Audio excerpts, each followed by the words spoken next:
And we should now be live. And to an impromptu camera stream. How are we all doing today? I'm just going to quickly get the music turned on. There we go. Yep, as Dark Day says, we're good to go. So, hello everyone. I thought we would do this with face cams because this is the 2000 subscriber special after all, and I have guests with me. Hello. Everyone, this is Nerd Guy Productions. He is the person who has been doing all these retrospective reviews with me, and he also did the artwork for the thumbnails on the last two. So he is joining me today, and yes, we're going to talk about a movie that has some problems, shall we say. So, I'm mad at you for making me watch this movie twice. Just so everyone is aware of how this is going to work, me and Michael are going to go through the film in a retrospective review style. So we're going to look at the plot first. We're then going to look at the characters in the movie and the characterization, and then we're going to look at the dinosaurs, the use of the dinosaurs, the depiction of the dinosaurs. Then we're going to look at anything that is unforgivably bad that we think just ruins the film in its entirety. And then we're going to look at the trilogy as a whole and kind of come up with a general conclusion to that trilogy. I will try to keep an eye on chat as much as possible, and obviously as we go through each section, if folks do say anything, we will try and respond. Between each section, we'll give like a sort of 10-15 minute gap for people to kind of directly give us, their opinions on things we've said or questions, that sort of thing. So do be aware, we have a lot to talk about, don't we, my nerd guy? Yeah, We have a lot to talk about.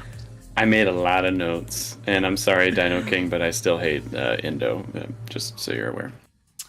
So let's get right to it, and let's start with plots then. So let's go through it step by step here. Film opens with another news story opening, trying to explain how we got to the position, because the dinosaurs, the half a dozen dinosaurs that have escaped from a mansion, have now completely spread all over the globe, without any real explanation whatsoever. And the news is just here to establish that BIOSYN, founded by Lewis Dodgson, is using the dinosaurs for medical use, and the public has also somehow learned about Maisie. That's basically the first sort of 3 minutes of the film. And go ahead, Barger. Yeah, it's not even like a news exposition. It's like a BuzzFeed video. The way it's edited and presented, it's like a BuzzFeed news reel, and it's just so lazy. You could show me some of these things without telling me literally what is happening. Yeah, was it in the last movie retrospective, you said that starting any movie with a news story to exposition dump everything is one of the laziest forms of writing. I mean, it's the literal first thing they teach you in any kind of script writing class. Like, do not exposition via news or some kind of like TV special, because again, it's just the easiest way to get a large amount of information dumped out to the audience in the laziest, most bland way possible. So again, I feel like they tried to spice it up a little by being like, ooh, look, it's like a BuzzFeed video, which it just drove me insane. Like, that still counts as the same thing. And as Barger has stated in chat, yeah, as the movie goes on, and we'll talk more about this in the dinosaur section, but as the movie goes on, we see more and more dinosaur species that were not in the last film, were not species saved at all, and not present in Lockwood Manor. So how have they suddenly shown up out of nowhere? I think at one point they do in the movie say that they pulled dinos from both islands. I suppose with the implication that there are other dinosaurs and prehistoric animals that just hadn't been seen on screen before, which honestly I could accept that. I'd be like, sure, whatever. There's bigger fish to fry in this movie. And then the movie quickly moves on to showing us that Claire Dearing is now a sort of discount Peter animal activist, and is, along with Vet Girl and screaming administrator hacker guy from the last movie, who doesn't scream this time. Who doesn't scream in this movie. I guarantee they had a lot of people complain about it in the first one, and they were like, or the second one, and they were like, we're just going to cut your screen time down to like 5 minutes and not have you scream even once. Yeah, so they're breaking into a Nasutoceratops farm. Claire decides to save one Nasutoceratops. And we timed this, folks, within 4 minutes of the movie starting, we have our first of many, many action scenes involving dinosaurs. Within 4 minutes. I still defend it slightly in that regard by saying every Jurassic Park movie opens up with at least some kind of action beat. Like Fallen Kingdom opens up with the T-Rex showing up and the Mosasaur chomping down on the helicopter, or trying to. The first one, I don't remember how Jurassic World opened up, actually. Someone help me. Jurassic World opened up with no action scene because they just went to the island. Really? I could have sworn it had something at the start, but maybe not. But like Jurassic Park opens up with the raptors having their, tense opening and everything. And to be fair, this action sequence lasts 60 seconds, maybe. Like, it's just a quick little car chase that resolves pretty quickly, so I didn't take too much offense to it. And I might be the only defender of Claire Dearing in the world, but she's like the one character in these movies who has somewhat of an arc and an actual like bit of depth to the character. So I like seeing her still on the path of like, I really screwed up in Jurassic World. Let me try and help these dinosaurs as retribution for that. They don't end up doing anything with that in this movie, but I appreciate where they at least started off for her. Yes, we both said that the car chase itself as an action scene was a bit excessive, and that's going to be something we are going to be saying a lot throughout this review. The word excessive. It gets a lot more excessive as it goes. But yeah, we both agreed that question that Franklin raised at the end of that scene, the sort of, are you doing this for the dinosaur's sake, or are you doing it to make up for what you did at Jurassic World? It's a very good question. Shame the film isn't about that. Shame that they just kind of ignore that, because that would require a more subtle, more thinking person's film and not an action movie. I was going to say, we need more action. More action. And then, talking of action, we very quickly switch to Owen Grady doing macho man things, riding horses, chasing down Parasaurolophus, eventually on his own, lassoing a Parasaurolophus, and then doing the hand thing again like he's fucking Hiccup in How to Train Your Dragon, pacifying the Parasaurolophus. It's just laughable. Yeah, Absolutely laughable. It's on my unforgivable list because I'm like, your arms would be dislocated the moment you even attempted to do the little use the rope around the stump of the tree thing. Like, the animal weighs literal tons, and he's supposedly able to stop it with his bare strength.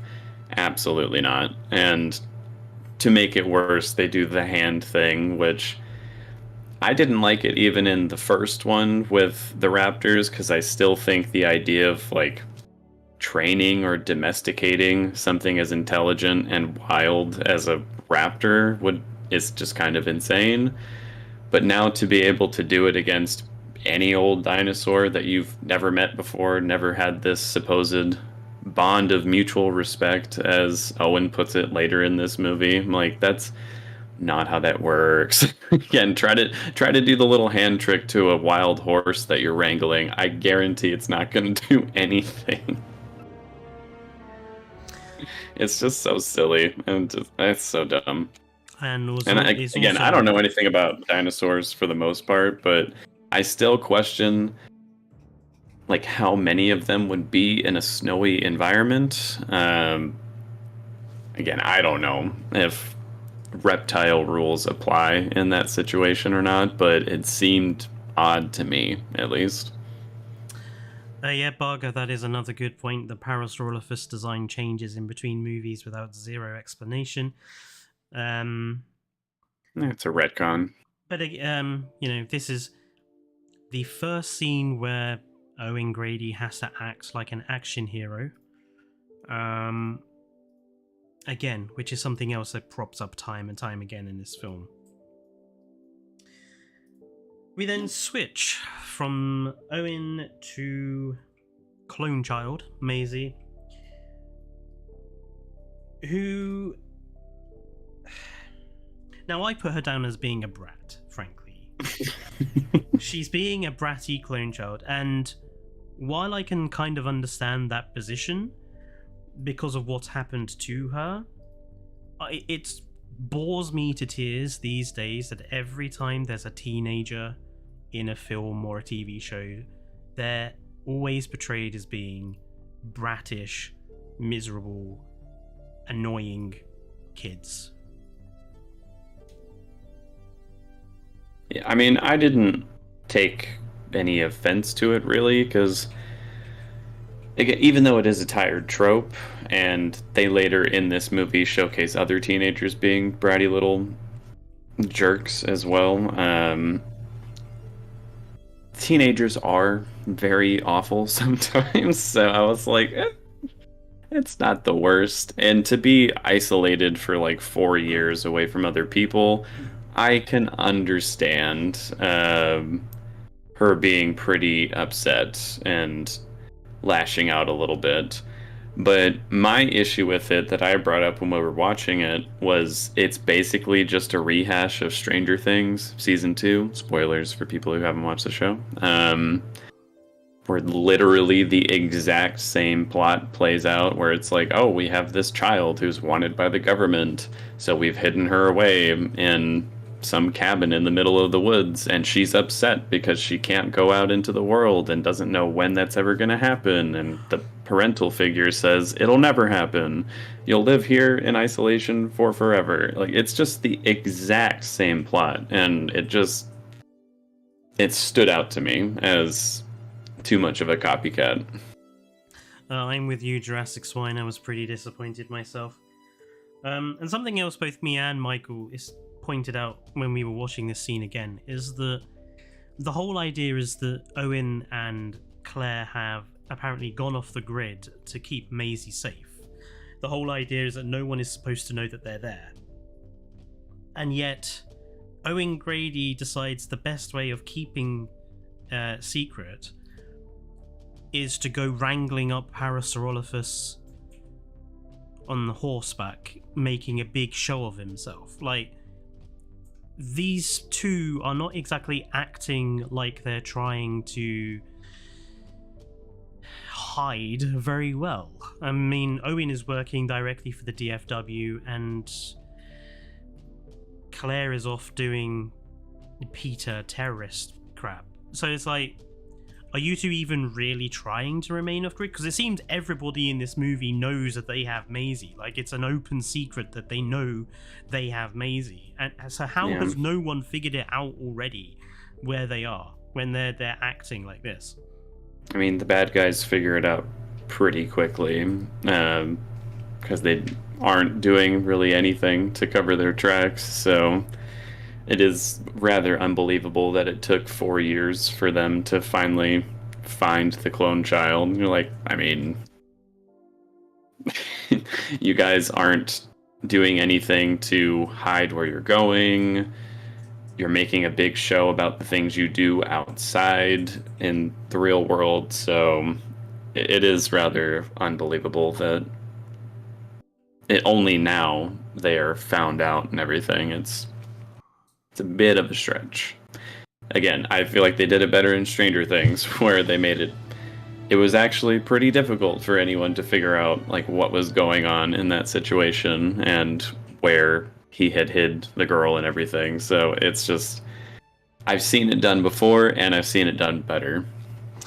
Dinosaur King, we are going over the basic theatrical release because, in our opinion, you cannot retroactively insert deleted scenes into the movie that apparently explain away the various problems there are with this particular film. That being said, we have watched the extended version, and I feel like it didn't do anything to better the movie. Like it just added more plot holes. It's still just the same thing. It's just little itty bitty details that you could say add context to something, but barely. And yes, we leave them on the knowledge that the poachers are looking for Maisie and for Blue, and we switch to the introduction of the film's primary antagonists, that be the locusts, which attack this farm. I have to say, if this was any other movie, this scene of the swarming locusts attacking these two kids would be, you know, kind of a decent introduction to this particular threat. But even though they don't pose it as a threat, though. Like, aside from the ecological threat it poses, they make a big deal to be like, the kids are terrified, these locusts are huge, but can they hurt you? I would imagine, like, the obvious answer to me would be, yeah, they probably could actually hurt a person, but that is never shown in the movie at any point. Like, one does get through towards the kids, and they scream and freak out and, like, cover it with a bucket, but, I mean, come on, let's push the envelope here a little bit. The Jurassic Park 2 opened up with a little girl getting eaten alive, and yes, she was killed. I don't care if the movie justified it later by saying, oh, she survived. That little girl got eaten alive, and they are trying to make you think, like, oh, no, it's okay. She was just bitten a little bit. She's fine. She died. And they should have done the same here with one of the children. Just, again, to set the stakes, to be like, yes, this is, like, not only are they eating all the crops and everything, like, they can eat a person, too, because locusts are omnivores in that way. Like, they'll eat whatever they want. But, and this is a question that I would like to come back to at the end when we're summing up this film. Why locusts? The whole premise of Jurassic World Fallen Kingdom was that the release of the dinosaurs into our environment was going to be problematic enough.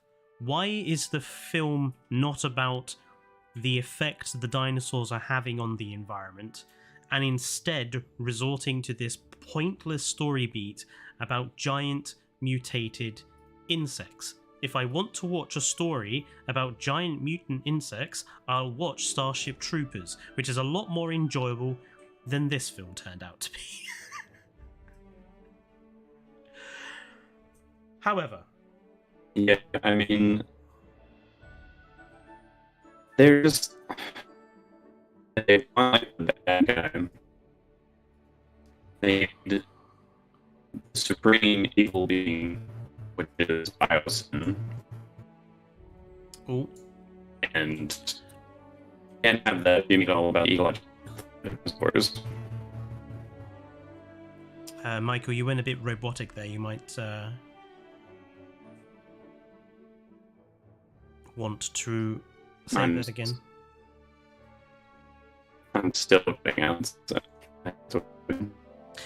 Just give Michael a moment, and I will check up on chat while he's just getting that sorted. Well, they're clearly not the same paras that are in Jurassic World, because they don't look anything like the paras that are in Jurassic World.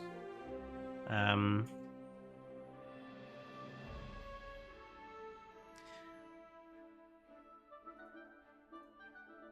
just having a look through chat now. Right, the best compy death was with the babies in the novel. Yeah, so Michael's point was that he's always believed the child at the beginning of the Lost World actually does definitely die. You sorted out, Michael? Ooh, doesn't look like it. We'll give him a sec, folks.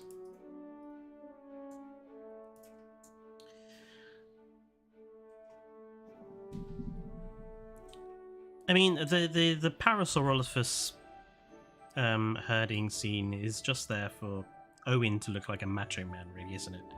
So... Oh, are you back? Yeah, I can't watch the stream at the same time, so comments will have to be relayed to me. My internet is not having it right now. No worries.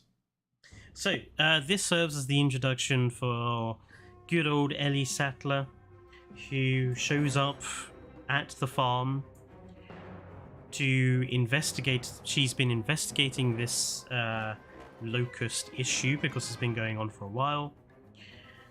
And she solves the whole movie right there and then. She looks over the fence, sees a completely eaten away field, points to the field that's fine next door, asks, what seed are they using? Oh, they're using BIOSYN seed.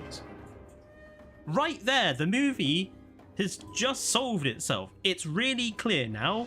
They're not eating the BIOSYN seed. Clearly, BIOSYN are responsible. Let's investigate BIOSYN directly. But instead, we have to have another 2 hour of movie to get to that. Well, again, they could have easily gone to any authority figure in the US, or really any country, and said, hey, doesn't it look kind of strange that the BIOSYN fields are not being eaten at all, and every other one is? Let's investigate. And any sane individual would be like, yeah, that is really weird, but let's try and stop an ecological disaster and go investigate BIOSYN. Movie's over. But that's boring, and we want action and excitement. So naturally, they don't tell anyone that. They have to go get the evidence themselves through like a sneaky espionage mission.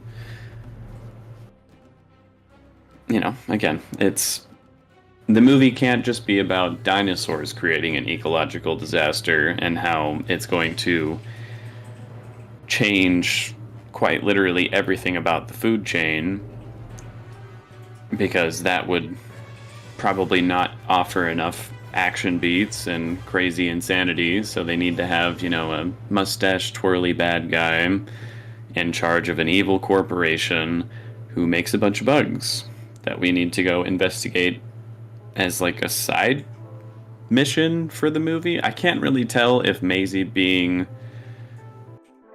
spoilers, kidnapped is like the A plot or if the bugs are the A plot. It seems like the movie can't really decide which one is more important, because it just kind of goes back and forth between them as it needs to, with as many action beats as humanly possible in the middle. And this then reintroduces Alan Grant, because Ellie goes to get Alan Grant to help. Alan Grant is still apparently digging up dinosaurs because I don't know, that's always been a bit weird to me. He's still a paleontologist when literally dinosaurs are everywhere at this point. He's still digging up dinosaurs. I mean, it doesn't surprise me considering there have to be more species and, things to find. And I think any normal scientist would be like, well, yeah, that's a living dinosaur right there, but we still don't know what else we might find out there. So I think it'd be important to continue digging up fossils and everything to find out what you can. And we have a little nostalgic sort of reconnection of Ellie and Alan Grant, because it seems that they've been completely out of touch for an unknown period of years since Jurassic Park 3. We have one reference to Jurassic Park 3 being the Ellie now having divorced from Mark, who she was married to in Jurassic Park 3, to which Alan is, oh no, how terrible. I did enjoy this interaction. This is one of the better scenes in the movie, I thought. Because you can feel the chemistry off the two of those actors. Like, they play well off of each other. The dialogue is decent. It still kind of centers around the bug problem, which is annoying, but again, this felt like a moment where the movie actually took a second to breathe and let two characters have a conversation without it being interrupted by something crazy happening. It was just like, yeah, these two are catching up. They're setting up what they're going to be doing for the movie. Moving on. Like, it was a decent scene. Then Ellie basically sort of emotionally blackmails him into joining the mission to go to BIOSYN to get another DNA sample from a different locust to prove that the locusts outside are the same as the ones inside. That's basically their mission. It's revealed that Ian Malcolm is working for BIOSYN, which I have to say, Lewis Dodgson, what on earth possessed you? But we'll get back to that in a minute. And that's therein, and they go off to the DFW area where they've got loads of dinosaurs, and we have the nostalgic you never get used to seeing them, which I did think was funny, because the whole plot point of Jurassic World was people are getting used to seeing them. Isn't that the point of the first film? So now we have this film saying, oh, you never get used to seeing a live dinosaur, but you did 2 films ago, which is why we had to make the hybrid. I mean, this movie goes back on a lot of stuff that it claimed in the first 2 movies, simply because of fan backlash on certain things. I think one of those being, like, how on earth would someone get bored of seeing dinosaurs? Like, people aren't even bored of going to zoos and stuff and seeing regular animals that do exist nowadays. So how on earth are they going to grow tired of seeing a prehistoric animal that's been extinct for a long, long, long time? Like, how is someone going to get bored of that? Yeah, Barger, you can now they say they aren't. You can say what you like, Barger. Just remember, we may miss stuff. But, like I say, after we do this whole plot section, there'll be like a 10-15 minute period where we'll let you guys talk and we'll blah, blah, blah. Yeah. But yeah, so they bugger off. And then we switch back to Owen, Maisie, and Claire. And I think it's quite a coincidence that Blue and Baby Blue happen to be in the same location as these guys. But again, I think the implication is that Blue followed them because she loves Owen in her own little raptory way, which it's just so stupid. It doesn't make any sense. But I don't care whatever, like, training animal bond they created when they were at the park together. It's just a wild animal, has been wild for a long time at this point. Doesn't make any sense. But basically, the poachers capture baby baby Blue, who I have to say, the animatronic looks absolutely awful. Again, we'll get to that later on. And at the same time, the poachers also manage to capture Maisie, because Maisie acts like a typical teenager and bugs off. Owen and Claire seem to have absolutely no plan for this. Was something you pointed out, Michael, that they have absolutely no plan for this. Well, yeah. Situation. They spend 4 years, going off grid and constantly keep telling Maisie, like, this is so dangerous for you. You cannot leave this house ever. And in all that time, they didn't plan anything for if something did go wrong. Again, Stranger Things did it better, where there were traps laid out. There was a contingency plan. They had like a little system where they would knock at the door so they knew who it was and it wasn't someone else. And here, there's nothing. She gets taken and they're all like, oh no, what do we do? What do we do? And they're like, get in the truck, I'll grab my gun, I don't know. Like, they're just freaking out. And I'm like, again, you had 4 years to plan for this. And you had nothing other than get in the truck and go. That's it. Like, you kind of deserve to have her kidnapped at that point. Jesus Lord, man. You got nothing. Yep. And then Owen has a conversation with Blue the Raptor, and where he promises to bring Beta back to Blue, which Blue somehow manages to understand, because these 3 films have single-handedly ruined the Raptors. But we'll get to that later on.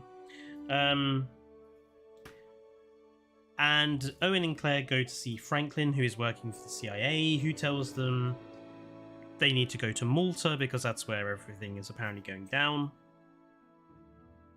So they go off to Malta, promising Franklin not to get involved at all. Which I don't know why. Which we all know. I don't know why Franklin even kind of accepted that they won't get involved, because this is Owen Grady we're talking about here. Who, I mean, I think he even knew. He was just like, "You're my friend, so I'm gonna tell you," and for my conscience, I have to at least try to get you to not interfere, even though I know you will. We then switch back to Alan and Ellie, who are taking a chopper with one of our first new characters, Ramsey, to the BIOSYN facility in the Dolomite Mountains. And I liked Ramsey a decent amount. Again, I think his character's... it's alright. There's some good references to Jurassic Park here, where Ramsey directly asks Alan if he knew how powerful the electric fences were at Jurassic Park, and Alan just looks at him and goes, yeah. And that's obviously a reference to the fact that Alan had to literally revive Tim after Tim was electrically shocked and died. That was one reference to the original movies too, where I appreciated it, because not only did it apply to the situation and made sense dialogue-wise why he would bring it up, but it also made me laugh. I was like, yeah, we know how strong those electrical currents were. I watched a kid get fried, thank you very much. And they arrive at BIOSYN, and we have the first interactions between them and Lewis Dodgson. I think we'll keep most of the conversation about Dodgson to the character bit.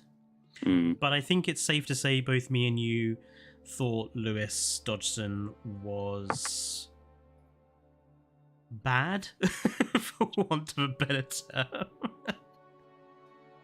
Not a good character. A badly done character. And they go off to see Ian, who is giving a lecture to what seems to be a group of college interns in this really secretive, high security, which, yes, to reach place. How they even had a little bit. There was a line of dialogue where they're like, "Wow, Alan and Ellie, you got an invite onto this island? It's really tough to do that. I don't know how you guys managed that."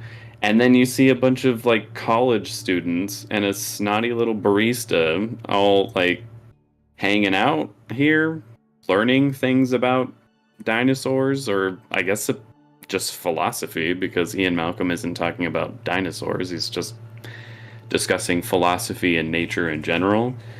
I'm like, why are they here? Like, how did they get an invite? I somehow doubt they're all like the smartest minds in the entire world. So, how are they here? And if they are here, why did you make a point to have a line saying like, "Oh, no one gets an invite here"? It's just, it doesn't make any sense.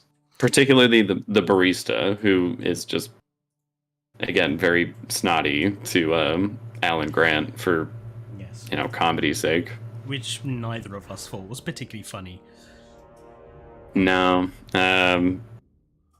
Again, as a millennial, it felt like a targeted thing against millennials being kind of just rude to older people, and I was like, I don't really appreciate that. Thank you.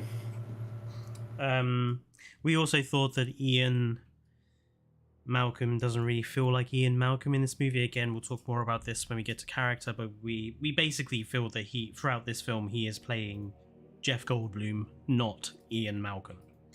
Which, like I say, we'll talk more about later. After we have that interaction with Alan and Ellie and Ian, who, again, I just want to mention this, like, it seems like these three have not been keeping in contact with one another, which I don't understand that whole premise, because after the events of all the first three Jurassic Park films, and their, with Jurassic World opening, they wouldn't be in contact with one another? Like... I actually don't take a problem with that, because I think that is fairly common for people who have survived like traumatic events in their lives.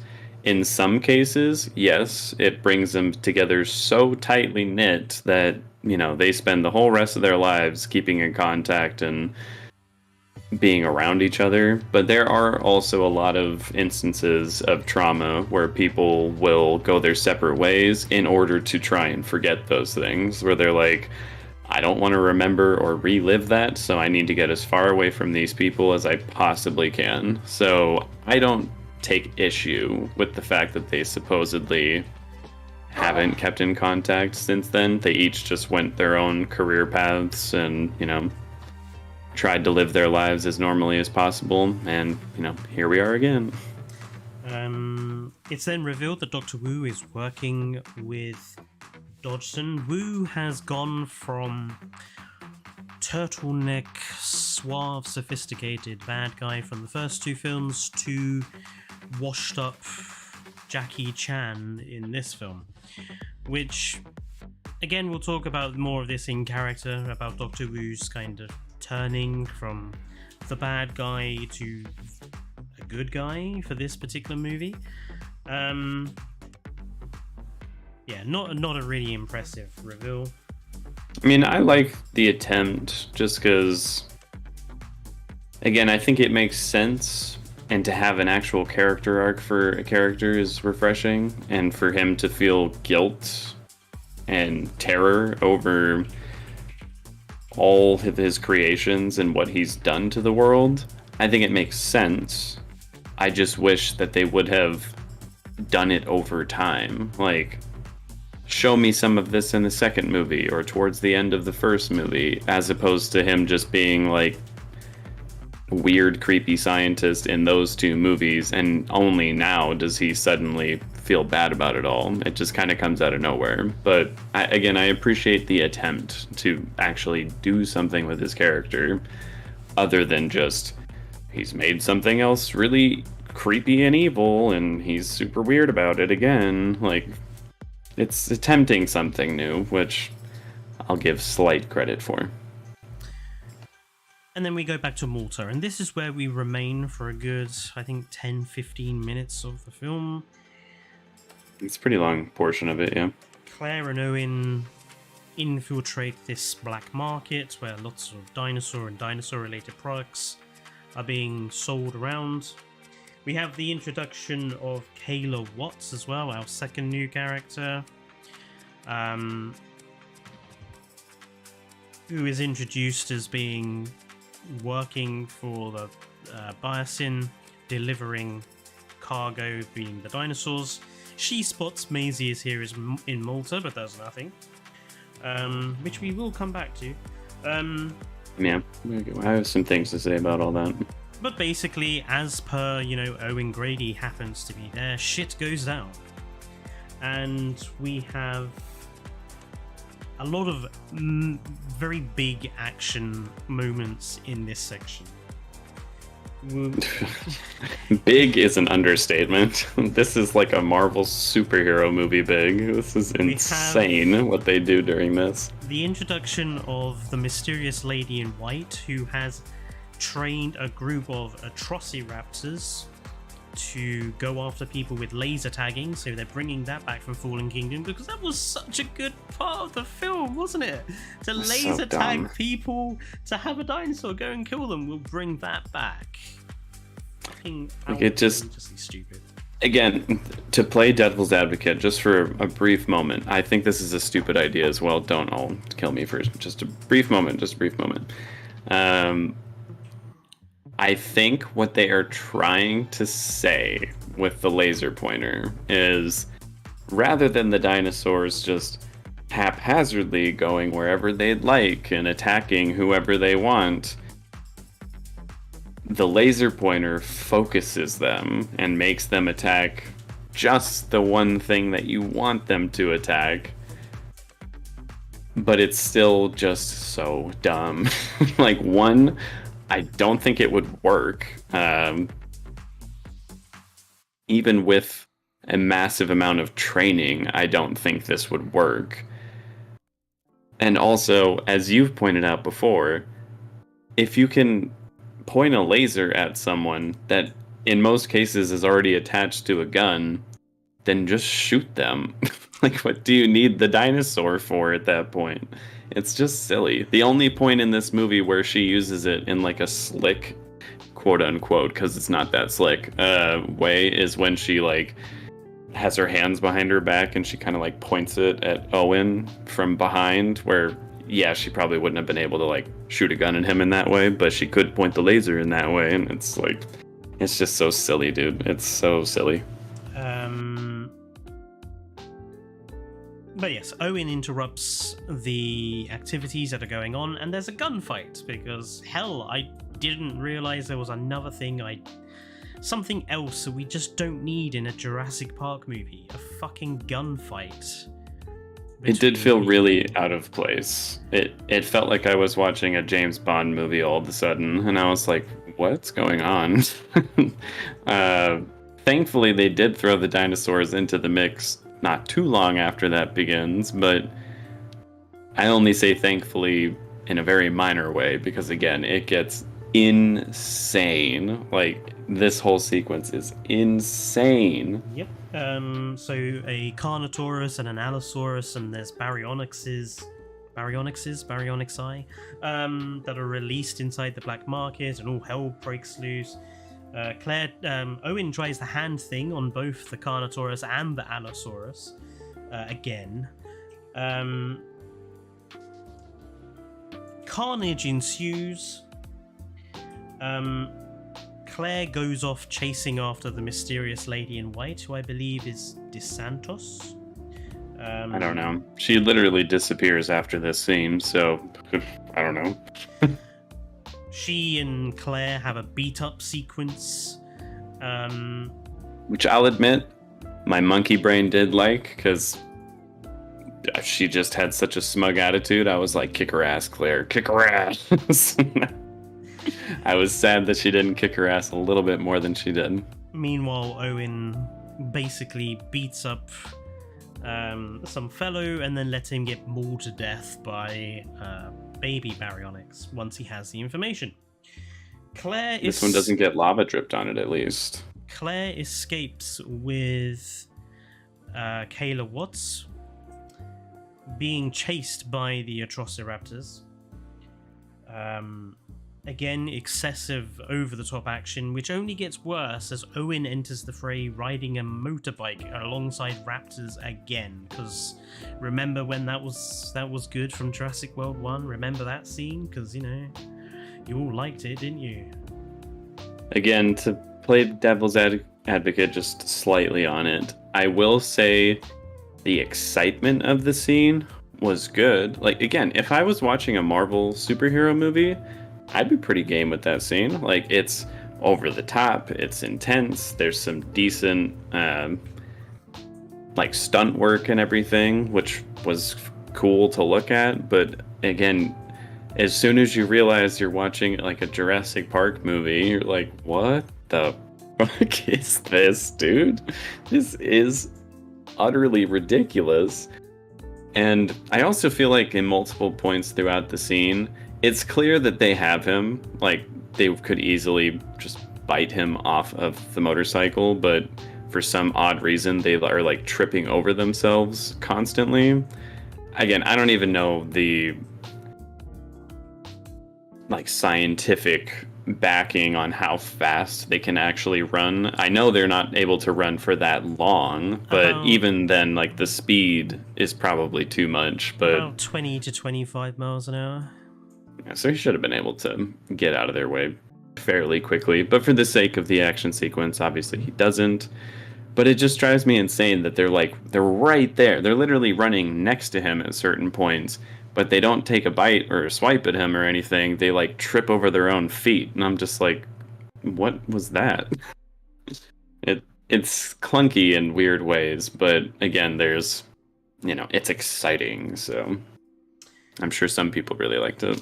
And that whole aspect ends with him chasing down the plane and boarding it with Kayla and Claire on their way to BIOSYN. We then go back to BIOSYN, where it's revealed they are still cloning animals. And according to Ramsey, they are cloning animals 100% perfect. And they have to mention the hybrid thing here and point it out as if saying, oh yeah, there's no hybrids here. Why would anyone do that? And we heard you, audience. No hybrids anymore. It's shut up. What I said to Michael at the time when we were watching this was like, you don't get points for trying to make fun of yourself here. You did the hybrid thing for 2 movies, and we hated it in both movies. And now you're trying to make fun of it, like you're trying to roast yourself. That's just pathetic. It's not funny. Yeah. And the fact these animals are supposed to be 100% accurate, 100% DNA, also kind of screws up the Quetzalcoatlus, which we'll get to in the dinosaur section. Also, how are they 100% thoroughbred, as some of them say? Because isn't that a point in the very first Jurassic part where they're like, we would do that, but we can't because there is no complete genome we can use. Like, what we've been able to get out of this, little mosquito in the amber isn't fully complete. It's just bits and pieces, so we have to introduce other bits of DNA in order to create a real live creature. So how do they have it now? Like, well, now we can do it 100%. Like, how? I know they have the amber mines underneath the island, so maybe that, but if that's the case, I really wish they would have said that or made that explicit, because otherwise it doesn't make any sense. Yeah, Jurassic Swine says they were cowards and didn't give us the Ultimasaurus, which is another hybrid. And this is what you mentioned as well when we were watching, like, instead of giving up on the hybrids, why not just go double ham? Down. Yeah, double down on it, go ham with it. Instead of giving up with your final movie and then trying to make fun of yourself. I mean, again, I would have more respect for that, because it's like, hey, I think the hybrid stuff is stupid. I still think the Indorex and the Indoraptor are dumb and look boring. But, hey, if you guys really wanted to go for that, hybrid monster movie angle, then do it. Don't just chicken out at the last second because some people are upset. I mean, Star Wars did the same thing in Rise of Skywalker with certain characters and elements of it being like, oh, people don't like this, so we're just going to pretend like it didn't happen. Don't do that. Have some integrity as an artist and go for it. Like, do what you're going to do. Not everyone's going to like it. Oh, well. And then we switch to Wu and Maisie having a conversation which retcons certain elements of Jurassic World Fallen Kingdom and explains what Wu wants with Maisie. So, Maisie is not a clone of the daughter of Mr. Lockwood, which is what we were told in the second film. Maisie's mother asexually produced Maisie for some reason. Wu needs Maisie because apparently Maisie's mother had a genetic illness that was going to kill her, but she managed to cure Maisie of it somehow. And Wu apparently cannot figure it out. Apart from the fact that Wu has a video that states he knows how it happened. Maisie's mother delivered step a by pathogen. step. It gives it step by step. So we're not exactly sure what Wu needs to have figured out for him. Not to mention the fact that this is Dr. Wu. He's a master geneticist, and apparently he can't figure this one thing out. I find that very hard to believe.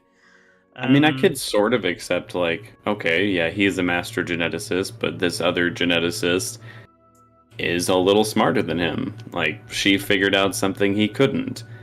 But why then does he have the video explaining, I took part of her DNA out, replaced it with this, used a pathogen in order to spread it across every cell in her body, and bada bing, bada boom, cured her. I'm like, so you do know how she did it. You just said you don't know how this happened, and you just told me step by step how she did it. So what do you need Maisie's DNA for?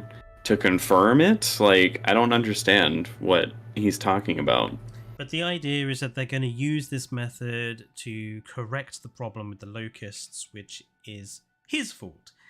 He and BIOSYN came up with the locusts themselves. The plan has gone terribly wrong, and Wu wants to correct the problem with the locusts by using this method to spread it to every locust simultaneously.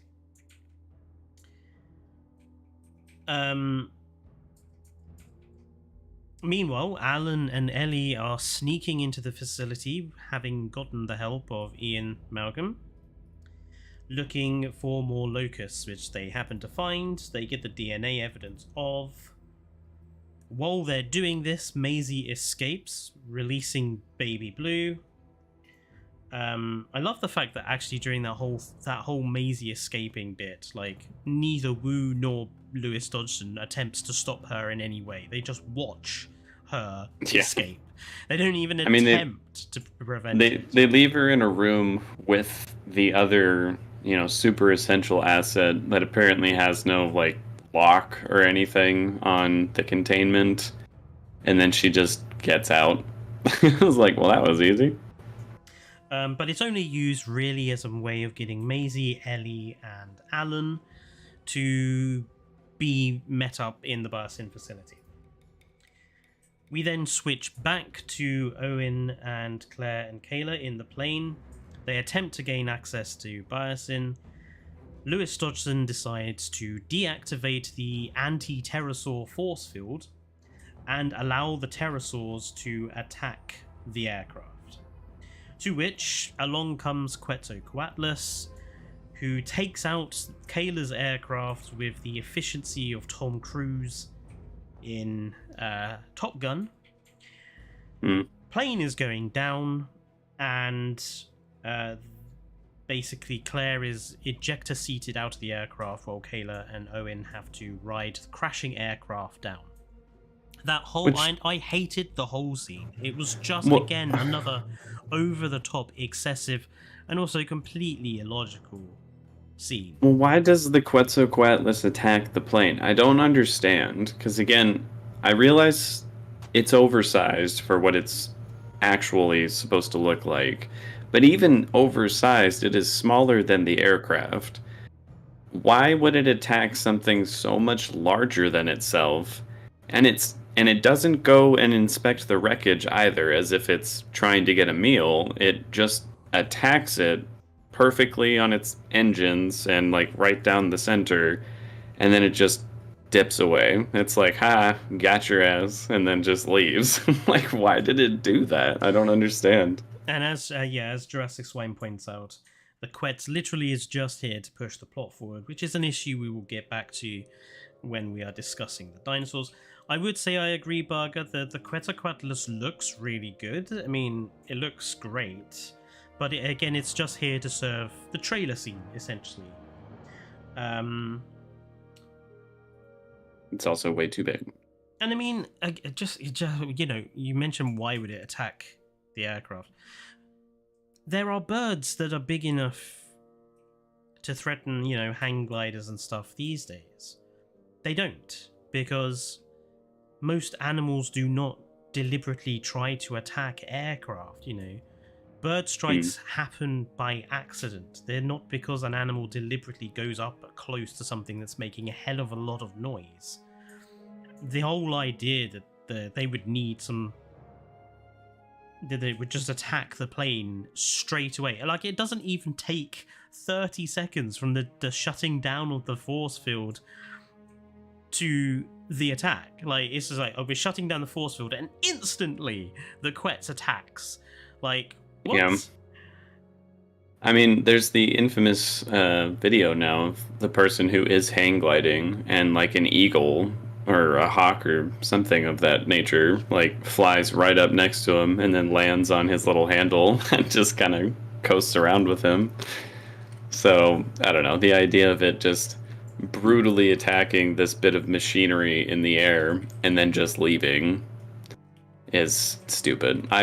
It would still be kind of stupid, but I would give it a somewhat pass if it inspected the wreckage, thinking like, all right, I attacked my meal, I injured it, it went down, now let me go eat. But it doesn't. It just leaves.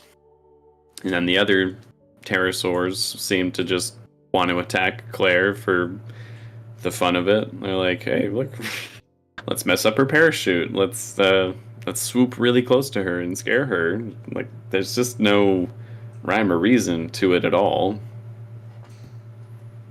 Dinosaur King. A cool shot though of like the mounted camera of Claire like falling from the plane. I was like, no, that's not too bad.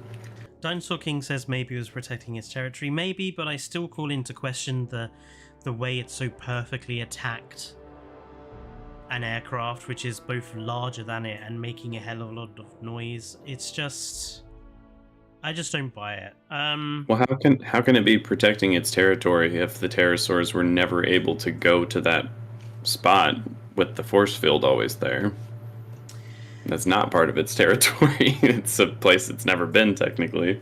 But yes, Claire lands in the forests below, and we have the only actual part of the movie that feels like a Jurassic Park film, where Claire has to silently escape the Therizinosaurus, the Freddy Krueger dinosaur, as Michael is so fond of calling it. Yes, Mr. Freddy Krueger. I can never remember the name of this dinosaur, so he's just Freddy Krueger to me. And it's actually suspenseful, and it actually has some atmosphere to it, and it actually has some tense moment to it. It's the only good part of the whole film, and the only part that feels like a Jurassic Park film to me. It's still a little bit short for my taste. I do appreciate them not dragging it out to an insane degree and making it over the top and everything, but I do feel like it's a little bit short. But I agree, it's actually a moment of tension, and the design of the dinosaur looks awesome. I know maybe it's a little over the top to have it be blind, because I know they're not typically, like, they're not blind creatures in general. This one in particular must have been blinded somehow, but it was a pretty cool concept to have it sort of be scoping around and listening for her, and they actually set up the stakes for it before going into the tenth scene, unlike many, many other scenes in the movie where you see it just like eviscerate a deer that was standing there. So you know it means business. You're like, okay, this is dangerous. Not only is it super big and creepy looking, but it will probably kill her if it finds her. So this is serious. And so the scene plays out. She's crawling around, crawls under the water. It's actually tense.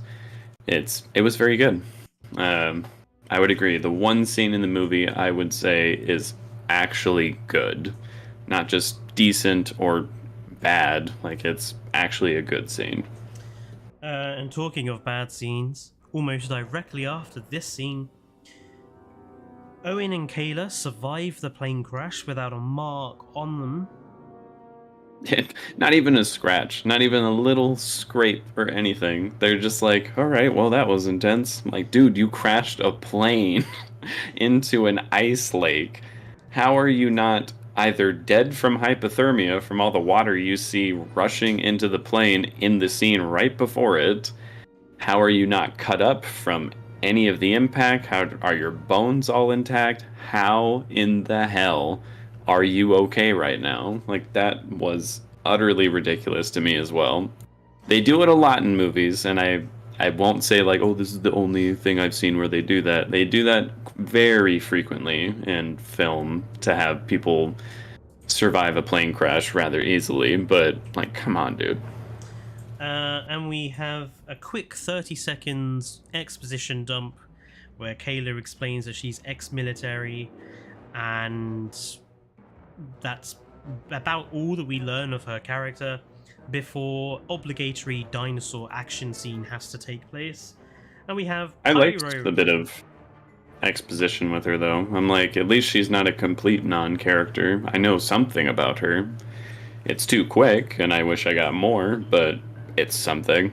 And I'll take whatever little crumbs I can get. And we have the introduction of the Pyroraptor that looks very good and glorious with its red plumage. But again, it's only here to serve as an action scene moment because it chases after Kayla and Owen, dives into the water in some cases, which is just stupid as far as I'm concerned. No animal that is not adapted for the environment would willingly jump into water that could cause thermal shock and kill you. And Pyroraptor is clearly not a aquatic adapted animal. Like, it's got long plumy feathers like any normal bird, not like a penguin where the feathers are kind of, you know, quite close to the body and they've got blubber. This is just a normal dinosaur. It's not going to leap into really cold water willingly. I also thought it was funny, but not in a way that like it was meant to be or anything. Just the moment it's looking at them and it just like very suddenly dives down into the water, I just like, it made me laugh just because they do a little music cue with it too, where it almost seems like it's meant to be played comedically, and it did make me chuckle just because it's like, like, I don't know why. Yes. It's just so silly that I was like, oh my lord, dude, here we go. Jurassic Swine says the action scenes all feel so hollow. I wasn't on the edge of my seat once. It's all just visual noise. Yeah, we pretty much agreed with you by the end of this, Jurassic Swine. They escape because the pirate has chased them to a lift. They go down. Where they have their nice little Jurassic Park 1 reference to have to close the door, come on. A lot of references to better films in this film. Lewis Dodgson learns that Alan and Ellie are in the Hyperloop, having gotten the DNA sample from the Locust. So he stops the Hyperloop train in the caverns underneath the facility in order to try to kill them. Because there's... Is that his intention, to like kill them? Well, I got the impression he is aware that there are Dimetrodon in the tunnels. He also learns that Ian Malcolm is responsible for double-crossing him, And I have to ask this: why is he surprised? This is Ian Malcolm. You know, the guy is renowned. Very vocally outspoken, I hate this stuff that you're doing kind of person. Why is he surprised that Ian Malcolm has betrayed him and wants to help Alan and Ellie? And then we have this horrible scene in the command center where Jeff Goldblum gives a speech, and it's just really dull. And it's a good line when he calls Dodgson a rapacious rat bastard or something like that. That's probably my favorite line in the whole movie, just because it's such a good dig, and I was like, oh, that was actually kind of good. Like, I want to save that in my memory bank for someone I really dislike, because the line was, Prometheus got gored, and so will you rapacious rat bastard. I was like, oh, damn. That was pretty savage. That was the only part of the scene I liked, but I was just like, I'm writing that down. That was a good line. And again, so another question that I was pondering when watching this film is, why at no point is there sort of any direct linking of BIOSYN here to what BIOSYN were doing in Jurassic Park? The film would work better if the connection between Jurassic Park 1's downfall and what Dodgson was doing with Nedry was directly linked to this film. Can anyone remind me what they were doing in the first one? I remember him stealing DNA samples, I think, to put in the Barbasol can, but I don't remember like what the goal was. Yeah, Jurassic Swine says trying to get embryos from InGen, basically, was the plan. So they could just make so what, they can make their own theme park, or what? Like, what happens after they get the embryos is what I mean. It was just to catch up on their own research, basically, because they were trying to do the same thing. Okay. All right. Thank you, Jurassic I just need. Yes, thank you. I just needed a little reminder. It's been a while. And the movie in this one never talks about it, so I don't know. We have so much back and forth at this part of the movie. It's easy to lose track.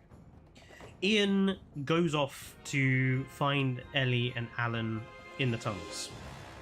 Meanwhile, Kayla and Owen are going through the forest to find Claire. They get their first look at the Giganotosaurus, where we literally have to have Kayla Watts say to the audience, biggest carnivore the world has ever seen. Second time they've said it in this movie. Repeated through this film just to try and embed it into your mind that apparently the Giga is the big baddie of this film. I see people in the comments also saying that they hate the Giga design. Again, as a person who doesn't know anything about dinosaurs, to me it looked fine. I was like, again, I don't know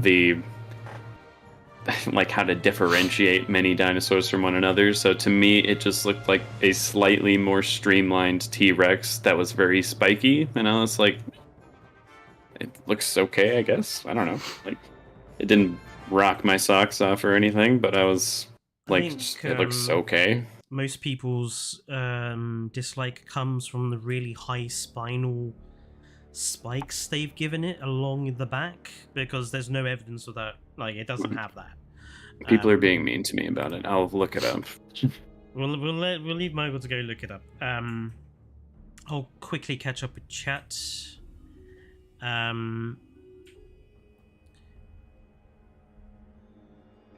It took 20. The images that come up are for the fucking movie, so this is gonna take a second. Hold on.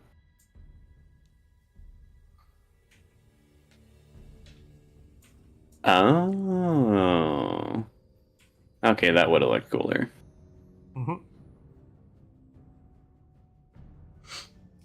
Yeah, alright, movie kind of screwed up there. I agree.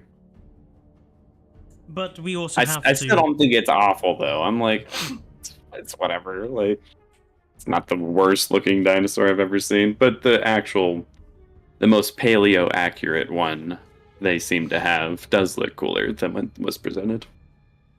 This scene is also here so we can watch the Giga get Nice, beat. Jurassic Swine, Jesus. So we can watch the Giga beat up Rexy. Now again, we're taking this as the prologue is not included as part of the film. So this is the first like Rexy Giga encounter we see. Why do we have to have this trope of a T-Rex getting brutalized by another dinosaur to try to make the Rex look weaker than it actually is? That's kind of what they did with Jurassic Park 3. They kind of did it with Jurassic World, apart from the fact that Rexy did eventually win that fight, which we'll get to in a minute. It just wasn't necessary. Like... I'm not a Rexy fan, so I don't care. Again, I know I'm going to irritate people with this, and I don't care. T-Rex is overrated as hell. Like, it was cool in the first movie, and I got bored after that point. I was like, enough, dude. It's just a T-Rex. It's a big alpha predator. Good for you. Like, I just got so bored of the T-Rex. I would have preferred if these movies had way less of the T-Rex. So again, I know people say they get tired of movies and franchises doing the same thing over and over again, and I'm like, okay, well then why are we doing the T-Rex again? Like, every single movie seems to have it, and I'm like, I don't care anymore, dude. We then have to have another action scene with another, not a dinosaur, Dimetrodon being a synapsid. The Dimetrodon's in the cave chasing Alan, Ellie, and Maisie up to a locked door they can't open. Ian Malcolm needs to open the door to get them out of the caves. But again, it's just another, let's have a creature try to kill the humans again to chase them to another part of the scene. What do Dimetrodons even eat? Like, what is their normal... They are carnivorous. But, like, how big is their prey, typically? Oh, well, Or for our, what we know of. I know it's not, like, an exact science. But... It wouldn't be like we're massively smaller than their prey or massively bigger, to be honest. They would have eaten similar sized synapsids, which are... You're talking a couple of meters. So it's not like humans would be, not on the menu, but they're just feel with the torch that might make them hesitate, perhaps, but maybe not. I don't know. It seems strange that they would go after a group of humans, one with fire right next to them, but again, I don't know. Maybe not. The whole Dimetrodon swimming thing, though, at the beginning of that particular scene, threw me off entirely when I first saw this in the cinema, because I'm like, I know they're obviously trying to reference the Spinosaurus scene from Jurassic Park 3, but when I first saw this, I thought, is this a Spinosaurus in this cave? Because Dimetrodon, again, are not known for being aquatically adapted. Why didn't they have Spinosaurus in here? Seemed like it would be the obvious reference to make, considering this is Jurassic World 3, it's in Jurassic Park 3. Like, even just one shot of, like, Spinosaurus cruising around down in the valley, I think would have been somewhat of a nice reference. Yes. Spinosaurus looks hella cool. I think they missed a trick here, bringing back the Spino, to be honest. But it's okay. Ian manages... Well, not Ian, but Ramsey produces the code, and Ian manages to save Ellie, Alan, and Maisie, so they're all together in their Jeep. Meanwhile, Claire finds a tower she wants to try to get into to be safe, and we basically have a replay of the Jurassic Park 1 Dilophosaurus scene with Claire instead. And again, it was kind of a tense scene, but at the same time, it is just rehashing something that was done better in a better film. And I don't really think they get points for copying it. They do the classic trope of a lot of movies and shows now where they subvert your expectations by having Owen show up and like clamp its jaws shut and you see like the tar looking stuff like oozing out of its mouth before it's able to get Claire. Again, I didn't hate the scene, but I will say it wasn't super tense for me just because I think they look so cute. In Jurassic Park 1, here, they're just so cute. Like, I know they're supposed to get bigger than that, and like the actual dinosaur does get bigger than how they are portrayed there, but they are so adorable. They're so cute. Although the one on the Jurassic Park ride at Universal Studios scared me to death. Yeah, again, I think they miss an opportunity here to actually have an adult Dilophosaurus, because the whole point of these smaller dilos from the first film is that they're juveniles, and there was a cut scene where there was supposed to be an adult dilo, but it was cut. And there was an opportunity here to correct the error that has become ingrained in culture, that Dilophosaurus is only this small animal. There was an opportunity to correct it and then present an adult animal. But again, they chose not to, and to remain with that ingrained cultural mistake, which just drives me up the wall, because every time you see a dilo now, it's always misrepresented. I mean, you could have even shown the juvenile first, have it be the one that kind of creeps out of the woods, and Claire's like, oh no, and you have your Jurassic Park 1 reference, and then have like the mother, who is an adult, also come out. It could have had that.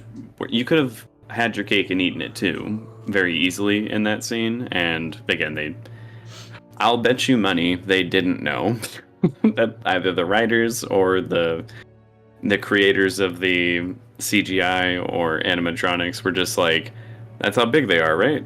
And then they just went with it. Meanwhile, Dodgson uses the flamethrowers he had installed in the Locust tank to attempt to destroy the evidence. But his Locust tank has a colossal design flaw. That being, it has a glass roof. It has a glass roof. So the minute he turns the flamethrowers on, the locusts smash through the roof and escape. It's a very visually impressive scene with them all on fire, but again, why have you designed such a completely imperfect safety system for these animals? You know, your top secret project and your top secret place where you're storing these locusts has a glass roof which leads directly outside. Like, also, just design-wise, it doesn't make any sense that it's like, it looks like it's at the bottom of an elevator shaft. Because again, there's like, the cage it's in is made entirely out of glass, and apparently the glass on the ceiling is much weaker than the glass on the sides. But above it isn't like concrete or infrastructure, it's just like an empty shaft that leads straight to the top of the building. Like, why is it designed like that? It doesn't make any kind of sense. And as you said, why set them all on fire when you could just gas them and put them to sleep? And then, boom, you're done. Like, yep. No problems whatsoever. Couple of carbon dioxide sprayers in there, and you would knock them all out, and it would be cheaper than flamethrowers. And you could just fill the whole room with smoke. Than flamethrowers. But yes, as Jurassic Swine points out, because then the plot wouldn't happen, because the burning locusts start dying and set fires in the valley. This causes the Jeep with Ian, Maisie, Alan, and Ellie to career and crash so that they can meet up with Claire, Kayla, and Owen, because the Jeep just happens to crash up to them in a great example of coincidence. And again, not a single injury on anyone after flipping a Jeep end over end down a large embankment all the way to the ground. Every single one of them walks out perfectly fine. Any other Jurassic Park movie, when something like that happens, the characters visibly get injured, and therefore makes their journey through the rest of the movie that much harder. Here, totally fine. It's not a problem at all. So now all of the main characters cast together. The Giga shows up to try to eat them. The Giga, I have to say, again, we have to have Alan Grant pointing out that the Giga is, the biggest carnivore in the world. Again. The Giga doesn't really try very hard to eat them, I have to say. Like, it just kind of stumbles around. I also have to say the animatronic they use for this part of the film, it's kind of janky. I would say in general for this whole movie, the animatronics are not good, but we'll get to that with the dinosaur section. In order to save the day, Ian Malcolm spears the Giga in the mouth with a flaming locust, turning it into a dragon for a brief second. So silly. Again, I have no other danger. movies and things for that. I don't need to see my dinosaur breathe fire like a dragon. Thank you. And again, it feels like none of these characters are actually really in danger at all. There's no threat here. Yeah. There's also that really weird edit where only 2 people are up the ladder as it like tries to eat Maisie, and then as soon as it like rips the cage away, all of a sudden everyone is up the ladder and making their way over. It was a really weird pacing issue I had with the scene where I'm like, wait, what just happened? I thought we were gonna have a tense moment where like half the group was stuck down on the ground, where half the group was up there, and they're all trying to figure out how they're going to deal with the situation. But no, they're all together right away. Again, it was strange. For safety, all of the animals are brought into the BIOSYN courtyard, which is apparently big enough to hold a bunch of dinosaurs. I seriously doubt that. Hello, Robert. Welcome to the stream. And we have this and this went down in my Unforgivables, but we'll discuss it a little bit here. Alan Grant gets talking to Owen once they're safe, mentions the raptor training thing, and actually seems like he's impressed. Yeah. Like, it's like they've never seen the original 3 movies where he was utterly terrified of raptors and considered them to probably be the biggest threat out of any of the dinosaurs he came across. It's ridiculous. Meanwhile, Dodgson is preparing to Scarper, and it's revealed he has the Barbasol can. Now, for those in chat, obviously I'm sure they already know, Dodgson went back to Isla Nublar in Camp Cretaceous, found the Barbasol can, and this is why he has the Barbasol can here. Now, obviously, Michael, having not seen Camp Cretaceous, immediately was like, what the fuck? How does he have that? I was very confused. And I would imagine a majority of audiences were the same as me, because, as I said while we were watching it, I'm like, one, animated series don't get a lot of traction compared to live action things, so a majority of audiences probably haven't seen it for that reason. And Camp Cretaceous is like Cretaceous, excuse me. Camp Crustacean. It's very hot in my room. Okay. But according to again, it's a children's show, so just quickly, a lot of people haven't watched it for that reason. So Barger says that particular season of Camp Cretaceous that explains how he got it didn't come out until after Dominion. Oh, so they explained it after the fact. I see.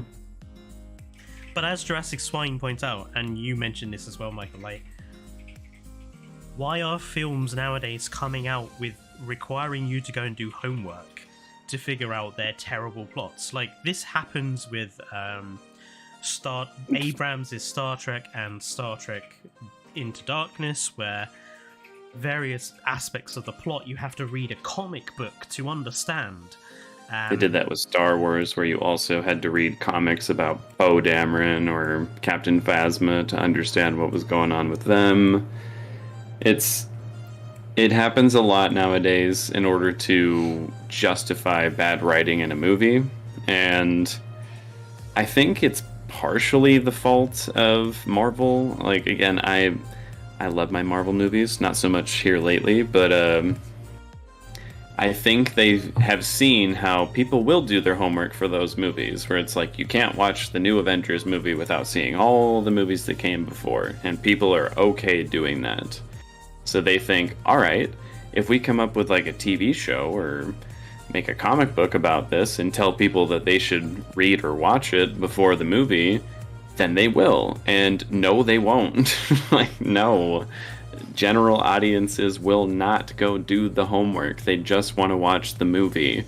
If you want it to be in your movie, you need to be able to explain it in your movie. You can't expect people to have done all the supplemental material. Like, they're really falling deep into that well with Star Wars now, with the Filoniverse, where you can't watch the Ahsoka show without having seen Rebels and Clone Wars, and there's going to be a movie coming up soon based in all that, which you won't understand if you haven't seen Ahsoka, Rebels, and Clone Wars. And it's like, dude, stop. Like, if you're going to make a movie for general audiences, you need it to be general. Like, you can't have it have that amount of backstory that you need to keep up with to understand it. And the Barbasol can in this really distracted me, because I'm like, one, why is he grabbing that? Like, it doesn't serve any purpose. And two, how does he have that? Like, it drove me crazy. Now, this kind of then leads into the final act of the film. In order to escape the burning down area and BIOSYN and the dinosaurs, our cast of characters splits up to go and do different tasks. Alan Grant, Owen, and Maisie go after Baby Blue to try to find her. Meanwhile, Ellie and Claire, with the assistance of Ramsey and Ian, are going to try and go into the server room and get the anti-pterosaur defense force field working again.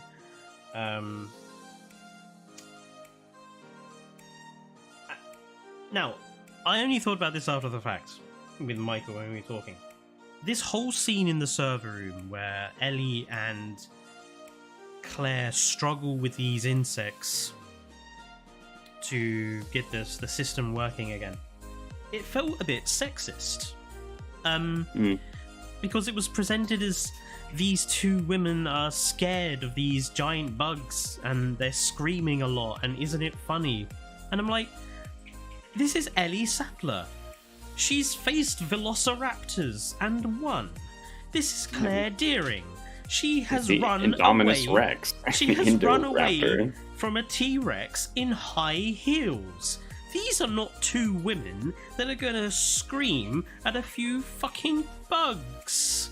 Like, to be fair again, if I were in a room filled with giant locusts flying around, I probably would have the same reaction they did in that movie, where I would be screaming and freaking out. But I'm also not as brave as either of those characters.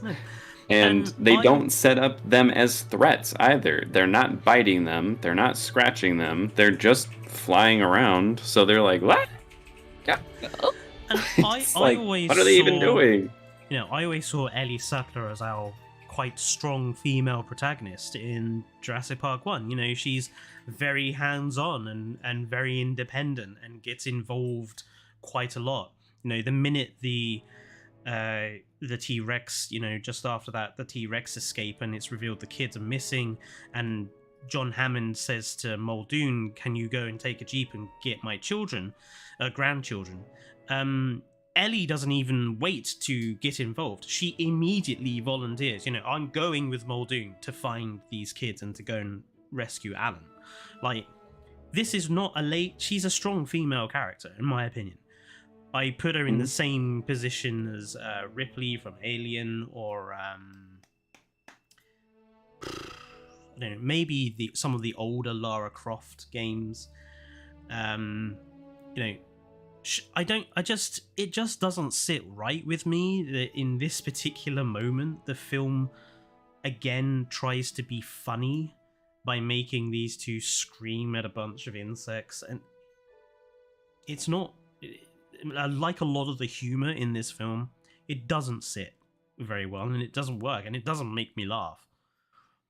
Yeah, it was just kind of an annoying little bit of the movie where, again, there's no stakes. The characters are just kind of floundering around because the movie thinks it's funny, and at the same time tries to make it like an empowered female moment by having them use the axe to destroy whatever the thing on the ground was. I don't even know what you would call that. And then them saying like, "Oh, that felt good," and I'm like, "Do you mean after you just screamed and acted like you were utterly terrified of some bugs? Because you can't have both of these things in the scene and like have a cohesion."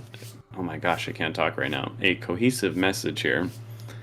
It just doesn't fit. It felt really weird and out of place in a moment of the movie that was trying to be tense. But this does lead to, again, I would say one of the better scenes in the movie of Dodgson's is death in the tunnels. The Hyperloop train stops. The Dilophosaurus get into the tunnels, find Dodgson, and kill him. In a ironic, it's supposed to be an ironic reference to Jurassic Park 1, Dodgson like Nedry being killed by the Dilos, but as Jurassic Swine says, the death is very too much on the nose. And again, while he does deserve this for what he did to Jurassic Park 1, the fact that the film at no point establishes that he is responsible for those events means the ironic sort of death here is a bit missed.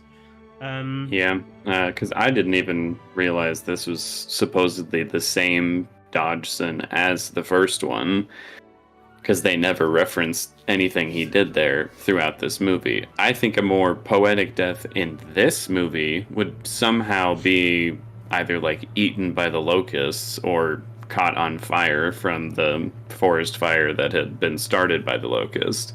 Since this movie only makes an attempt to be like, look how scummy he is. He wants to cover up his mistake with the locust and not take any responsibility for it, blah, blah, blah. And then proceeds to kill him based off of sins that he did in Jurassic Park 1 without ever referencing those, other than grabbing the Barbasol can, which I didn't understand how he had.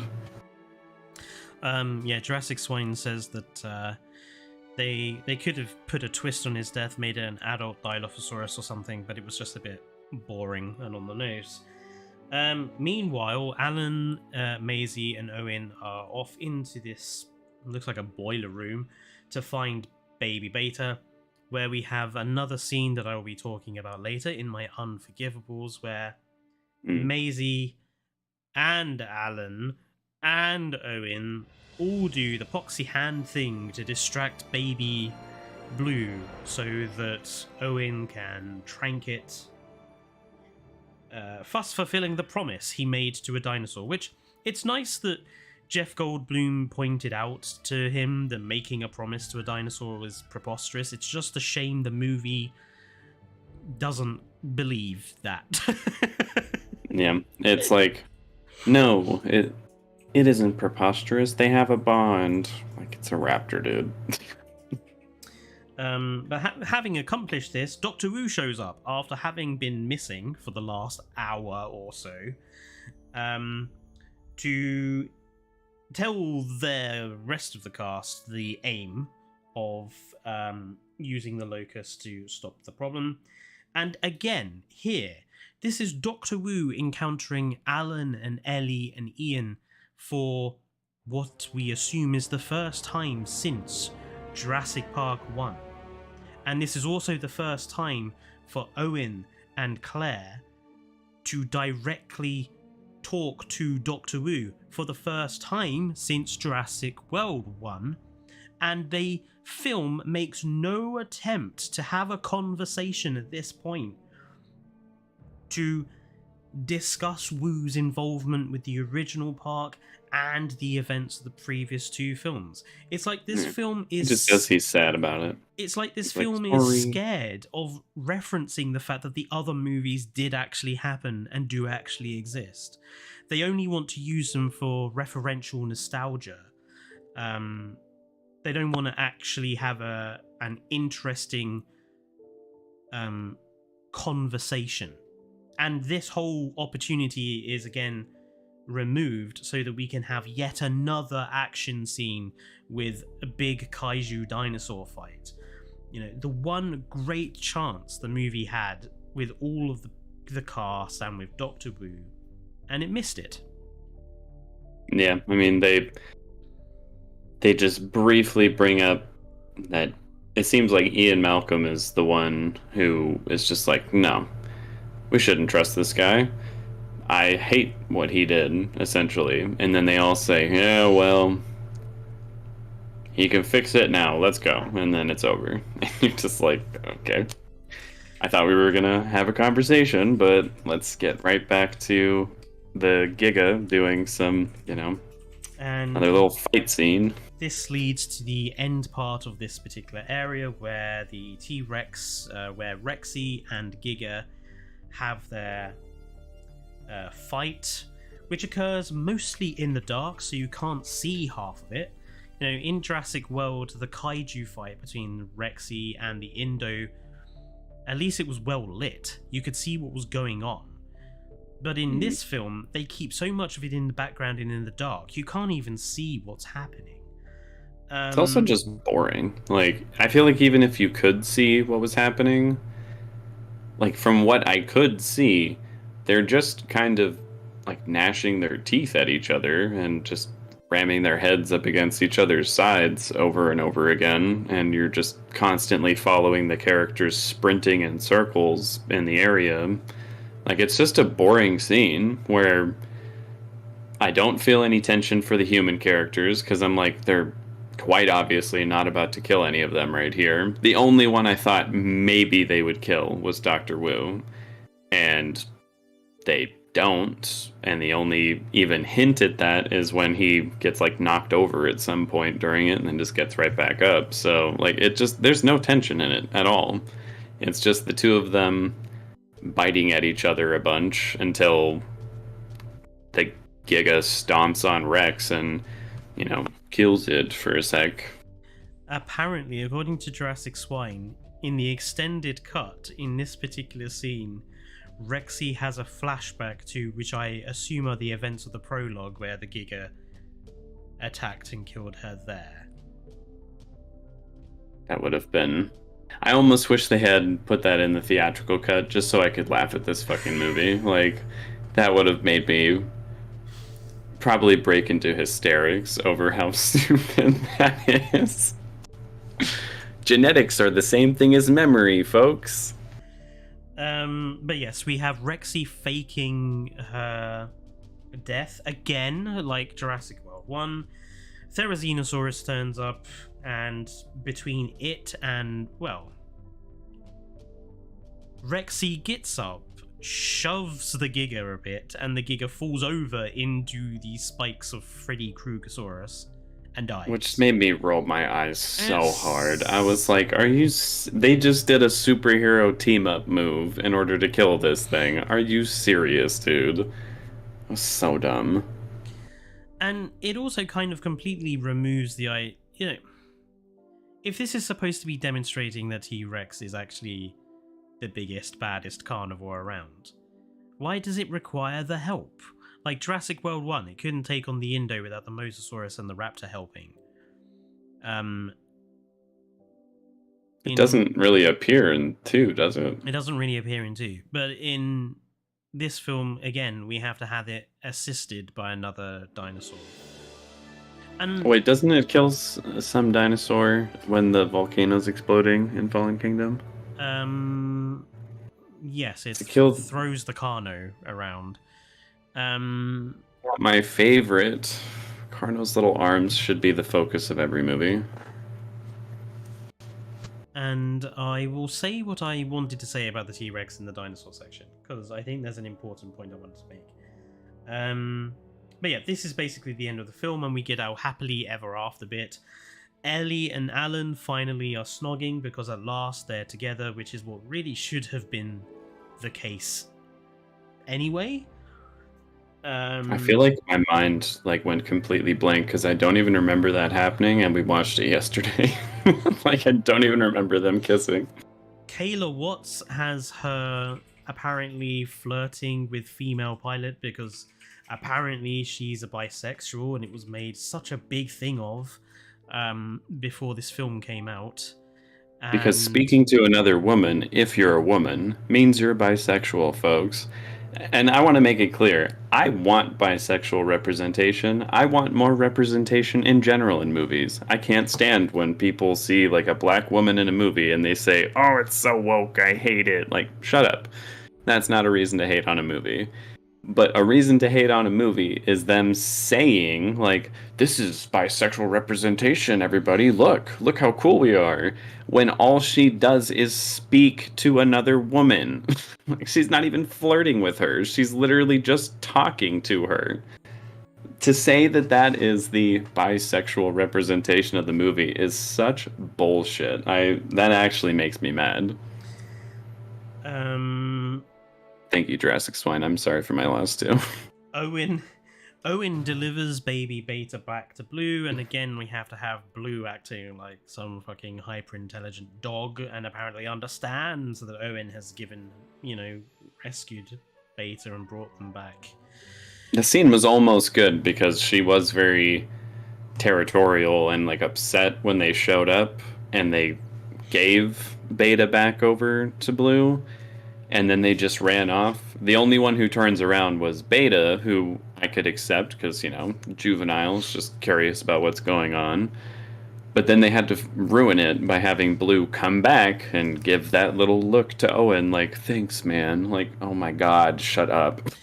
And then so dumb. The film ends with, again, the next part of this TikTok BuzzFeed article where we see the prehistoric animals living alongside actual normal animals, with the idea being that we need to better live in harmony with them.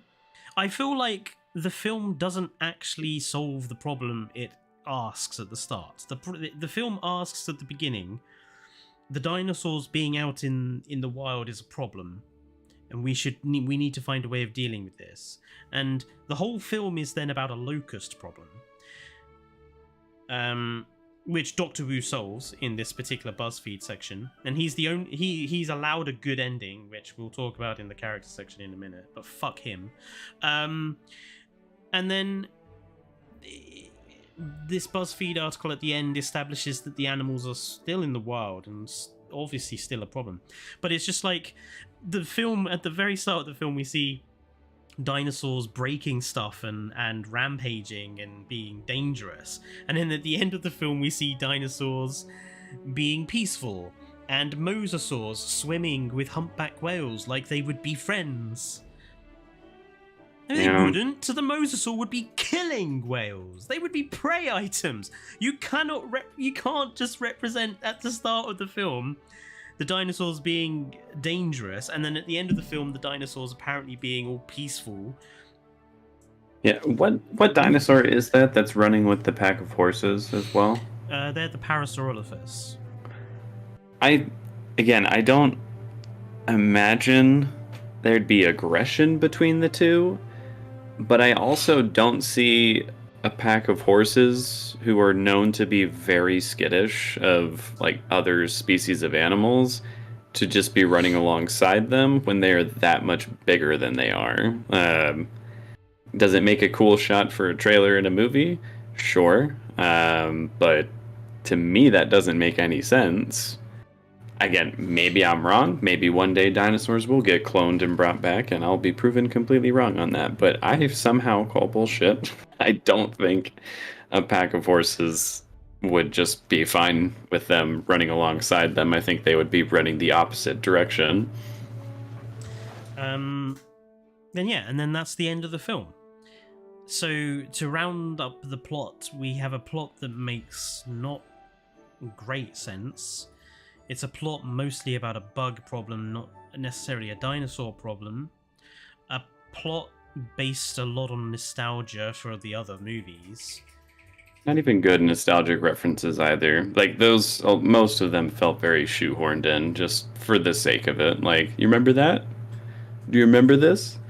I like a good Easter egg, but it has to make sense in the context of the scene. It has to add something to what I'm watching. It can't just be there because, hey, do you remember that?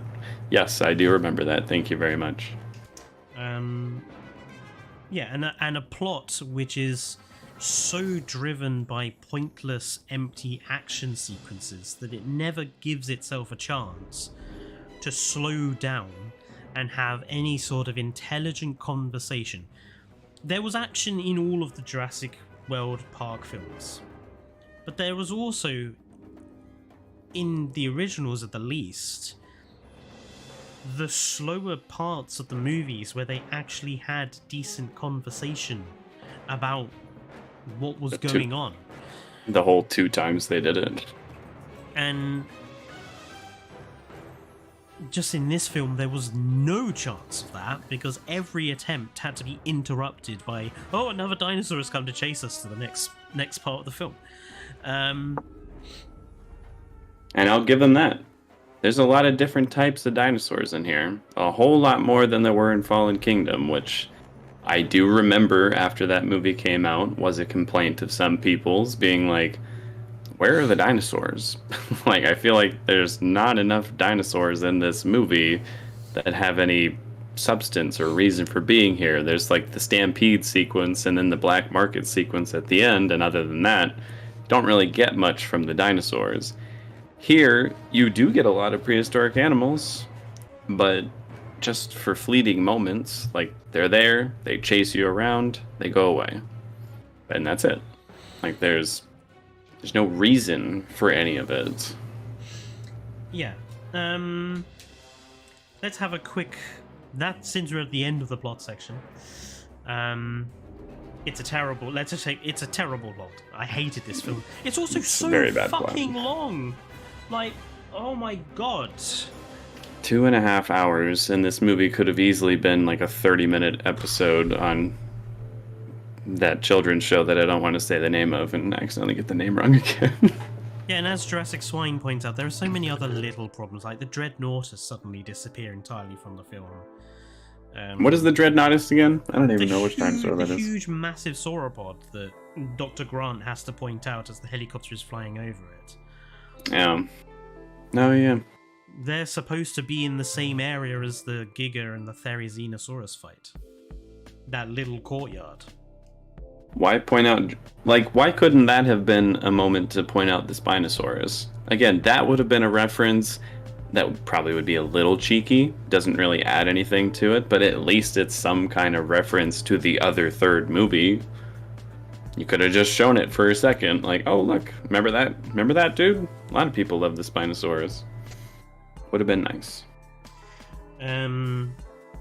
So yeah, I think this film fails in regards to its plot. I don't think it's a hyperbole to say that. I think it's an awful plot. I think it's a very confused plot. It feels like a James Bond film or a Marvel movie trying to masquerade as a Jurassic movie. Yeah. And I feel like if you remove the dinosaurs entirely, what you have is a kind of basic action movie about an evil supervillain coming up with a bug to eat everyone else's crops so that he can control the world's food supply. Well, that's another thing that kind of confused me in the movie, because it's presented that way for a long time, where it's like BIOSYN is doing this on purpose so that they can control the entire, food supply for the world. But then when he's talking to Ramsey later, they both make it clear that it was an accident. Like, they didn't mean for them to do that. So, I don't know if that was their attempt at being like, oh, he's not as evil as you think he is. Meanwhile, he's doing super evil things to cover this up. I don't understand why they like backtracked on that. Like you can't have him be the evil supervillain through the whole movie who you're rooting for to die, and then all of a sudden it's like, oh yeah, he just made a big old little whoopsie and doesn't want people to find out about it. Like it just seemed strange. I wouldn't even say bad. It just seemed like a strange way to go about it. Right, let's Which go. one is Iguanodon? So Iguanodon only showed up literally in the prologue, which we'll talk about when we get to the dinosaur section, I think, because I have a few things to say about that. Let's go straight. Yeah, finally we're off the plot. Let's go straight into character, and this should be a quicker section. We'll go through them one by one. So Claire Dearing is the only character who has been allowed a character arc across these 3 films. She goes from uncaring managerial businesswoman to animal rights activist in the second movie, to animal rights activist terrorist in this movie, which is a decent character arc for her. I think I didn't. It tracks for me. You know, I'm very famous for saying I don't like Claire Dearing.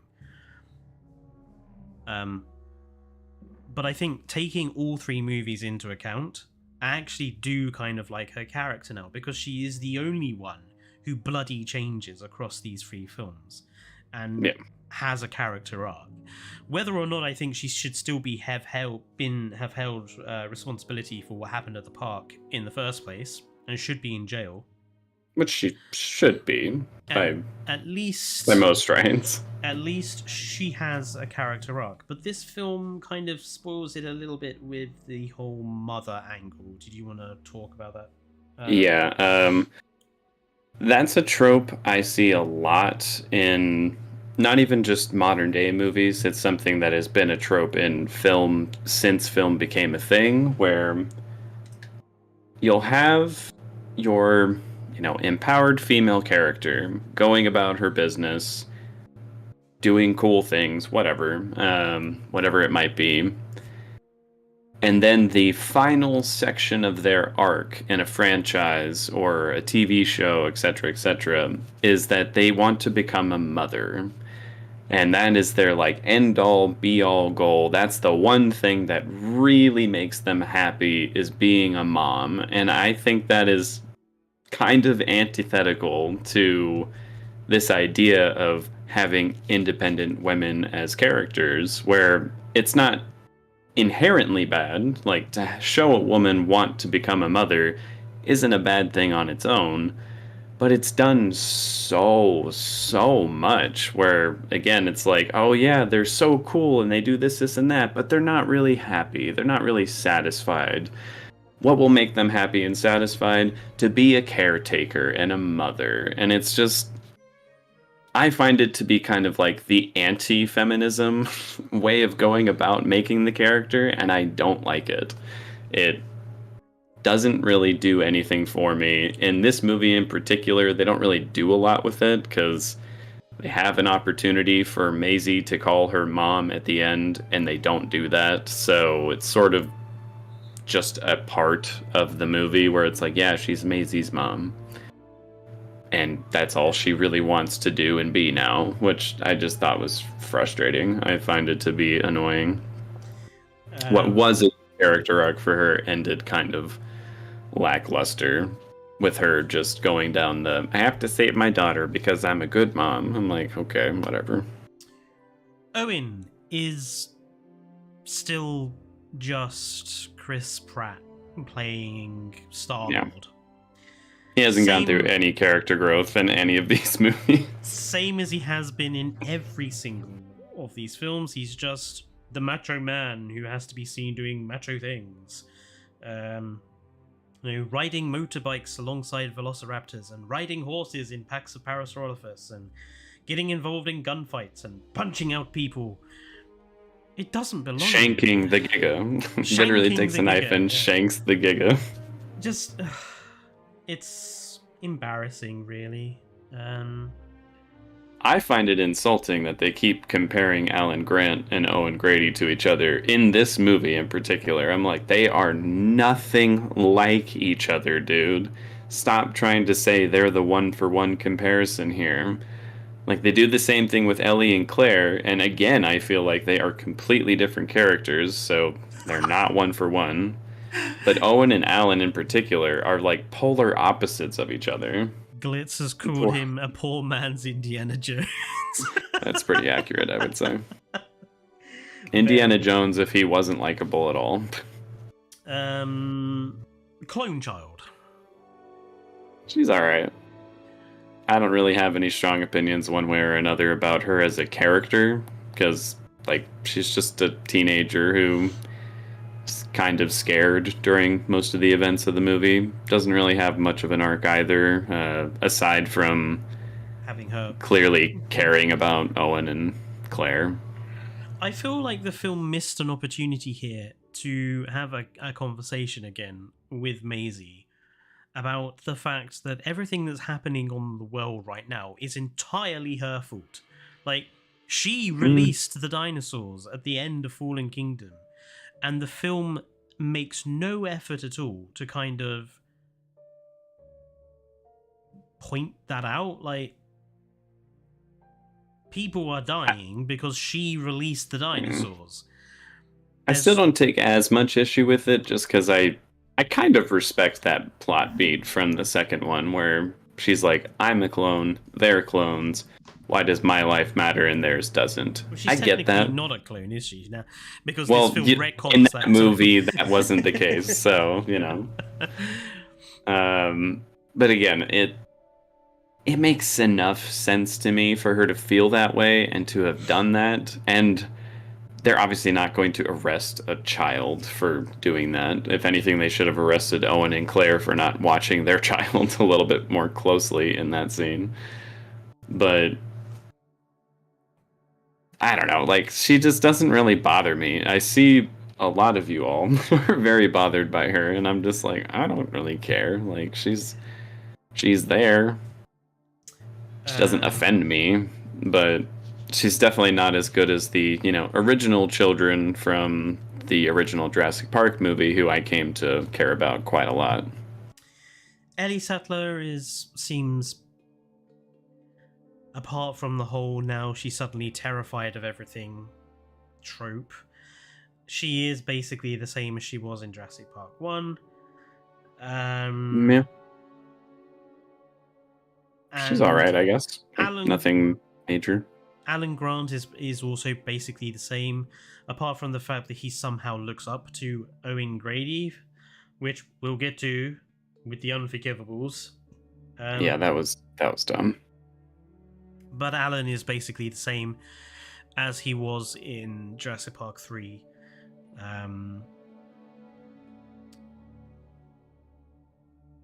Yeah, nothing really to say about either Alan or Ellie, really. Lewis Dodgson. We are going to have a lot to say about this guy. Yeah. Discount Steve Jobs. Not even discount Steve Jobs. He looks exactly like him. Like, they dressed him the same. They gave him the same mannerisms. He does the same thing where he eats snacks all the time while he's talking to people. He looks and acts exactly like him, and it's... Again, I know Steve Jobs wasn't, like, a good dude or anything. Like, he was kind of a scumbag, but I feel like it's pretty disrespectful to make him a total clown in this movie for a person who died from cancer. It's like, maybe don't do that. Choose another CEO to make fun of. He could have been Elon Musk instead. That would have been a little more acceptable to make him a clown in that regard. Yeah, and it's just too on the nose. Like, I get it. It's Steve Jobs. I get it. And he is a total clown. He's not threatening or scary at all, really. I mean, there's that scene where he loses control in the command room and smacks the fuck out of a chair and throws a temper tantrum. And it's not... Again, it's not even funny. It's just kind of disappointing. Agreed. And again, why did he... Jurassic Swine has hit the nail right on the head there. He's a waste of a human villain. Why do these films have to keep trying to make a human villain here? Be nice for there to be no villain. The dinosaurs aren't the villain, the human's not a villain. It's just happening. The best part of Jurassic Park 3 and Jurassic Park 1 was that inherently there is no real villain. There are characters that do stupid things, yes, but there's no, like, super villain character here.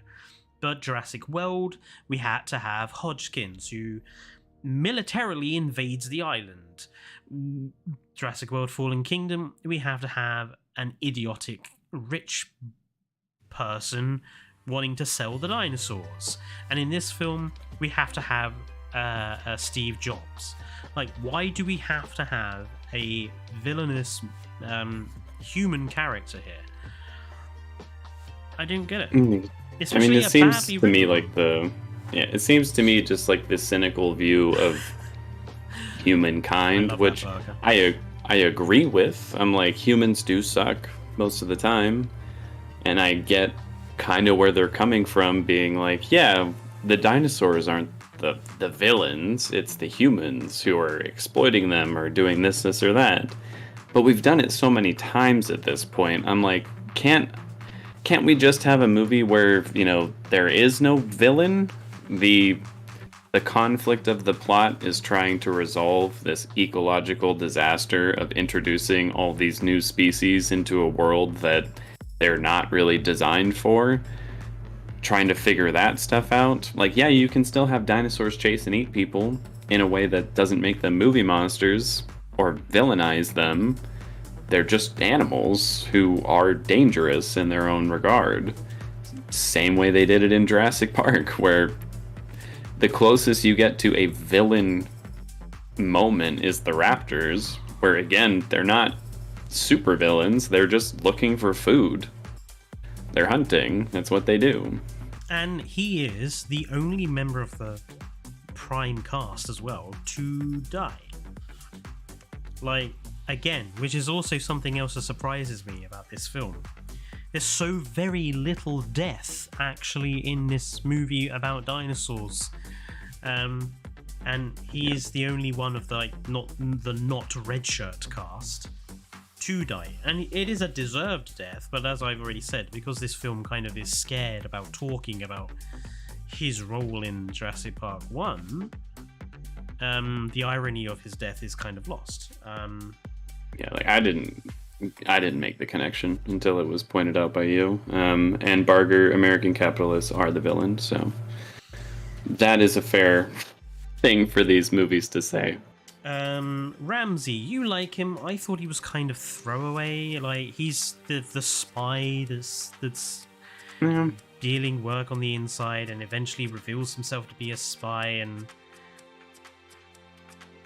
there's that scene where he talks to Dodgson and Dodgson acts all offended that Ramsey has decided to betray him. But again, I just kind of thought he was a bit of a throwaway character. I mean, I mostly agree. Like, I don't think he was great, but like the actor, for one, I do like the actor playing him, and two, he's finally a competent character who isn't a surprise twist villain. He's just a decent human being who actually helps them out, and I'm like, how refreshing to see a character aside from the main cast not end up being just like a totally horrible person. Like, he's actually just kind of a cool dude.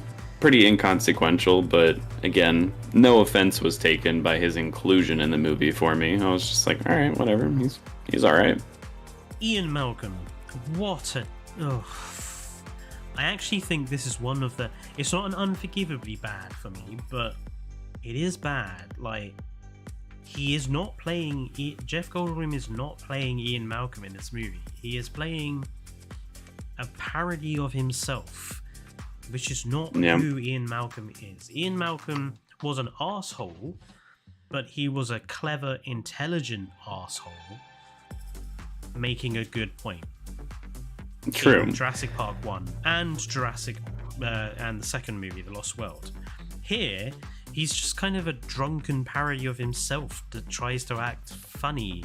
But again, like I was saying when we were watching it, Jeff Goldblum nowadays, maybe even back then, but nowadays much more so, is quite literally an alcoholic and will always turn up to set on whatever project he's filming completely drunk. So he doesn't act anymore. Like, he just does his Jeff Goldblum thing, which it works for the right role. Like, again, I think it works in like the Thor Ragnarok movie because he's just playing this weird dude who is like ageless and all this kind of stuff. It kind of fits that type of character. But for him to come back to play the role of Ian Malcolm just being Jeff Goldblum, it doesn't work. Like, it feels like a different character. Dr. Wu, the washed-up has-been scientist who is apparently good now because he regrets what he's done. And he is the only character as well who is allowed to have a good ending. He suffers no consequences as a result of what he's done in the previous movies. He saves the day. Somehow. Which, by the way, I'm confused because I've also seen in comments contradicting what I think happened with that.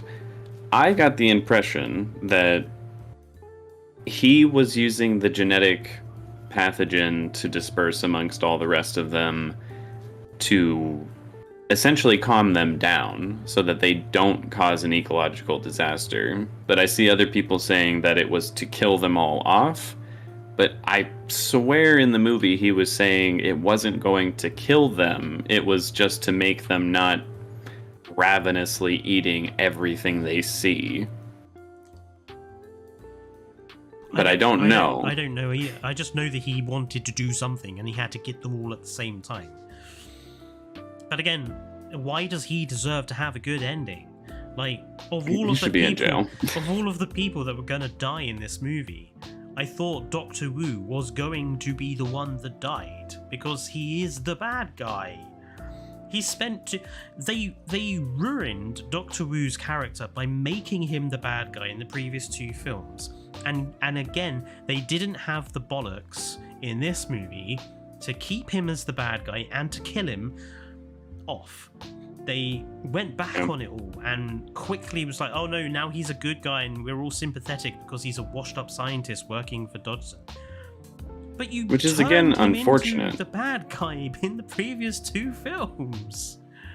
Yeah, I agree. And I find it particularly unforgiving in the fact that the actor is phenomenal, dude. Like, if you have seen this actor in anything other than the Jurassic Park franchise or Jurassic World franchise, he is such a good actor. If anyone has seen Mr. Robot, please go watch it. His character in that is so good. But they never give him a chance to shine in any kind of way. Like, every movie, he's just a very one-note kind of character. In the first two, he's just scientist guy who's weird and wants to make creepier, cooler monsters. Or I guess in the first one he has issue with the fact that he was told to make big movie monsters and he was like, you were the one who asked for bigger, more teeth, blah blah blah. But again, he's such a good actor, and for him to just be the one-note character. Oh, thank you. But he's so good, and to have him just be a one-note villain who creates creepy creations in his science lab, and then in this movie all of a sudden feels really bad about that, and then gets to literally have his like sunset scene of saving the day. Like, it's just so stupid. It's such a waste. And Kayla Watts, which is the other character introduced here. I'm gonna take this one. She's evil. She's actually, and this wasn't pointed out to me until Michael pointed it out to me yesterday. She's evil. Yeah, the movie tries really hard to be like, oh look, she's a good guy. She she feels bad about what happened to Maisie, so she's helping Claire and Owen. And I'm like, okay, let's just take it back a little bit. As much as I would like to like the character, because again, it's clear that was their bit of, inclusion here. They're like, let's have a person of color in the cast. Let's claim that she's bisexual without ever actually doing it, which just frustrates me beyond belief. And I'm all for inclusion in these movies. I know a lot of people say it's heavy-handed and it doesn't need to be there. I disagree. So many movies are just white people all the time, and I would like to see more inclusion. But they present her as a terrible person. Like, she explains that she was delivering these dinosaurs to BIOSYN just for money, not because she really, really needed to, or she was forced into the situation. She just did it because she wanted to make some money. She sells off whatever the hell that animal was. You said it wasn't a dinosaur. Lystrosaurus. Thank you. Their little pug. Yes, the little pug dinosaur, which is not a dinosaur. She sells it off to go fight in a cockfight without being upset about this at all. She's just like, yeah, do whatever you want with him. I don't care. She sees a child being kidnapped, or like, she doesn't even know the situation, but you see a child being like moved around like cargo, and they say it's none of your business, and she says, I guess so, and then just leaves it alone. She doesn't care until she meets the mother of the character and is like, okay, I guess I care now. And at no point does she do anything to really make up for that. She's along for the ride and she helps get them to the island, but that's it. Like, she's just kind of there. Like, I especially noticed this during the Giganotosaurus scene where it's like circling around the Jeep to get at them.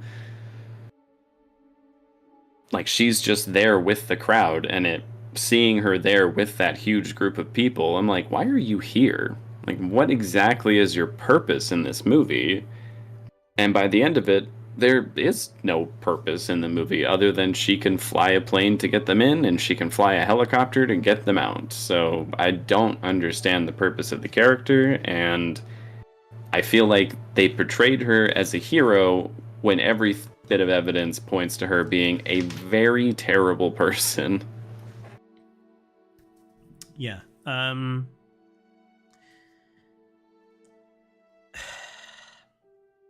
Which is a shame, because when I first did my review of Dominion, I actually liked her character.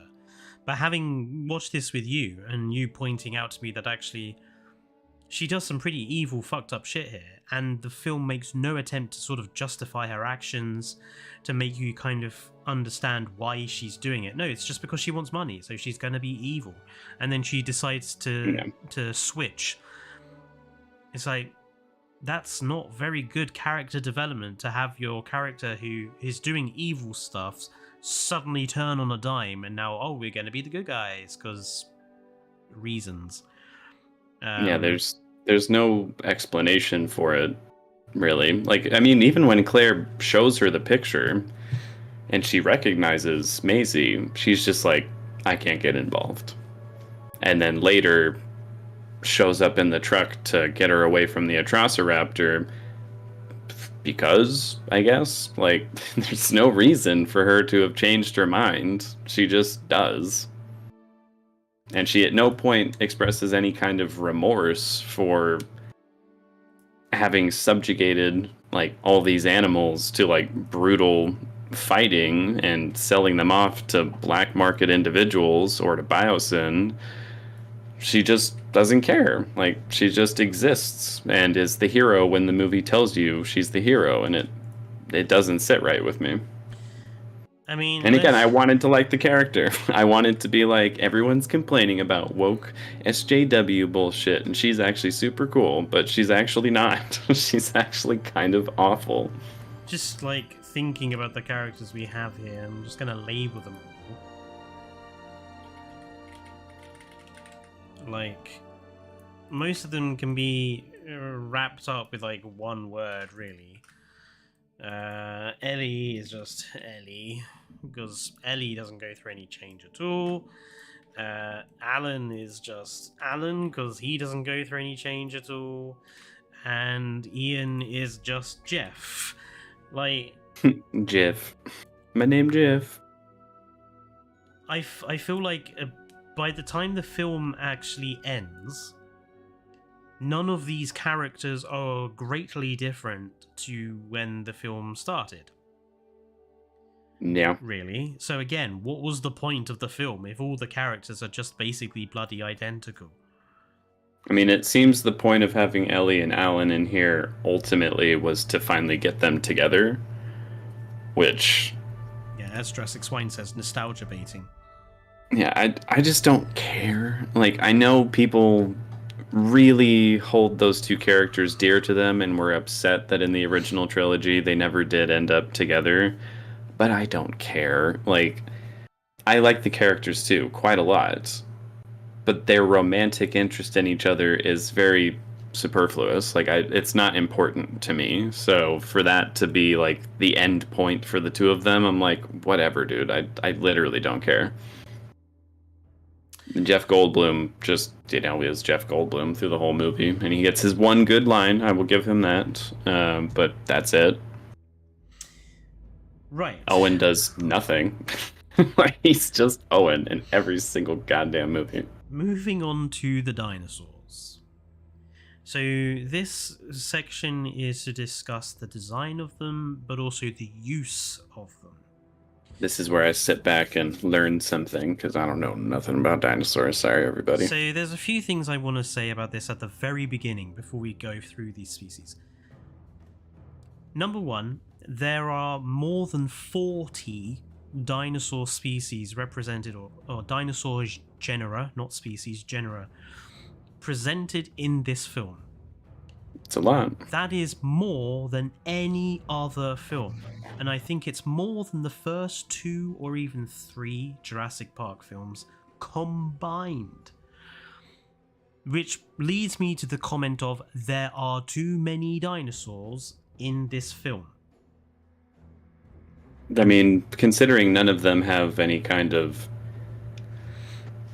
Like, none of them stay with me. I can't, for the life of me, remember any one of them specifically, because they just show up, do something, and then they leave. And I'm like, okay. Mm-hmm. Again, from Jurassic Park, this is coming from a person who doesn't know anything about dinosaurs or dinosaur species or prehistoric animals in general. I know very well the Velociraptors. I know very well the T-Rex. I know very well... was it a Triceratops, or was it something else? Which one are you referring to? The one that Ellie is trying to heal. Triceratops. Okay, I'm not too stupid. And I never remember the long neck dudes, but they're cool. I can never remember their names. But I still remember very vividly the scene of them showing up and how awe-inspired the characters were, being like, oh my god, that's so wonderful, and then it sneezes on the girl, which was fucking hilarious. That would be the Brachiosaurus. Brachiosaurus, thank you. Oddly enough, this is the only Jurassic Park film... Oh no, they don't show up in The Lost World either. But this is one of only 2 of the films where Brachiosaurus does not show up. Wait, so who are the ones at the very beginning of the movie then, in the snow? Those are Apatosaurus. Okay. But yes, let's go quickly. Well, let's go through. We see Apatosaurus in the snow quickly for a nostalgia bait reference with the flare. Then they are not in the film at all. We have Blue and Blue's youngster here, obviously, because Blue is capable of asexual reproduction now. Which feels... Why is Blue in this movie? So she can be capable of asexual reproduction, so she can have a child, because she has monitor lizard DNA in her, and because monitor lizards are capable of doing it, Blue can do it, because they wanted to have a baby raptor so they could sell toys, but to make a baby raptor they have to have an explanation for how Blue makes a baby raptor without a man.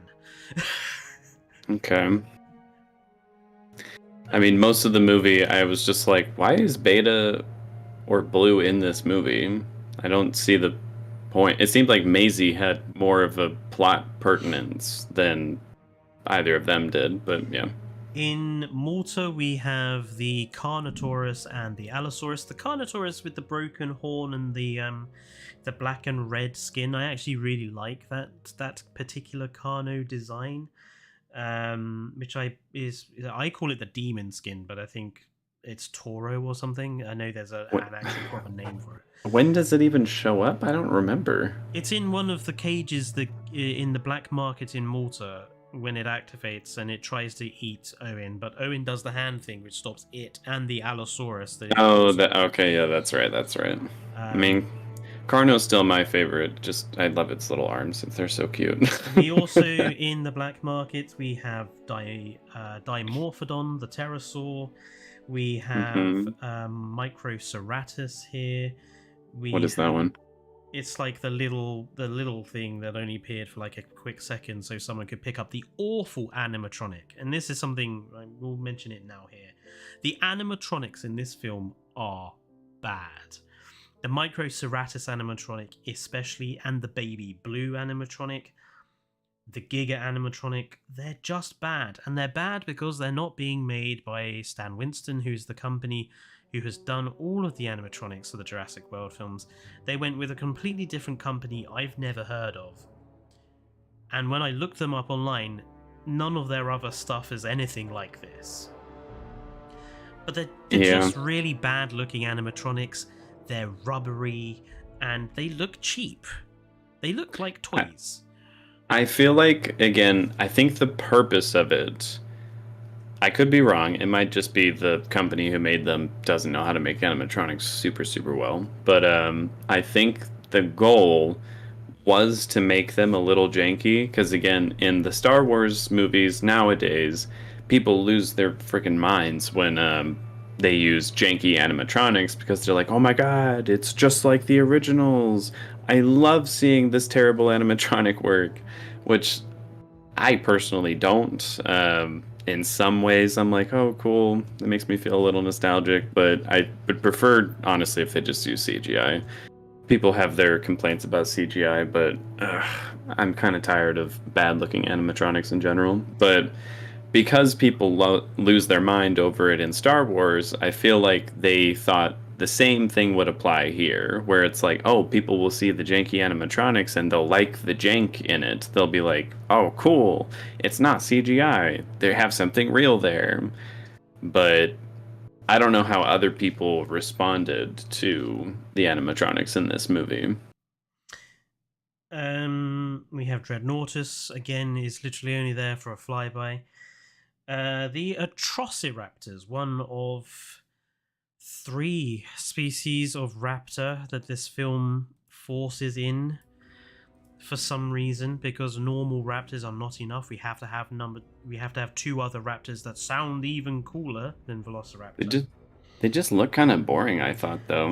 They're just tan color and just kind of plain. The Atrociraptors don't look really different enough to standard Velociraptors to warrant their inclusion, and the whole laser tagging thing, again, so fucking stupid. And again, we have another example here of a trained laser tag killer dinosaur failing again to achieve anything. The Indoraptor, it failed. The Indorex failed. Why are we trying again with this? It's a failure. It doesn't work. I mean, that was also my other issue with the Atrociraptors, just being, I'm like, is that supposed to be different than a Velociraptor? Because again, like, I'm sure some people could tell the difference between the two, but I'm like, other than it being a different color, I cannot tell a difference between these 2 raptors. They just look the same to me. It is also worth pointing out the Atrociraptor fossil evidence is pretty bare. It is really insubstantial fossilized evidence. If these guys are supposed to be 100% thoroughbred, not hybrids or anything, like literally 100%, there's not enough fossil evidence to base a depiction of. So these I'm sure their monkeys, explanation is they found the blood of it in some fucking mosquito in the amber mines or they might as something. well be hybrids or something, because like there's no evidence for these. These guys are literally here because Atrociraptor sounds cool. It does sound cool. I will give them that. As soon as I heard them say, we'll send in the Atrociraptors, I was like, that sounds dope. And then I saw them and I was like, aren't those just velociraptors? What am I missing something? The Quetzalcoatlus is oversized. It looks fantastic. I love the design, but it is oversized. And it's a kaiju. It's a flying kaiju. It just attacks the plane and then bugs out. It's there for the trailer shot and then pisses off. Same as the Atrociraptors. It's there for more to pisses off. I've also seen, based off of its size here, it wouldn't be able to fly. Is that the case? Well, it is tremendously oversized in this movie, so I have no idea.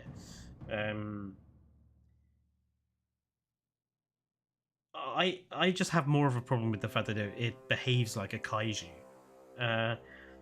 Yeah. And then and like I say, it buggers off for the rest of the movie after taking down the aircraft. It doesn't even attempt to be in the film more.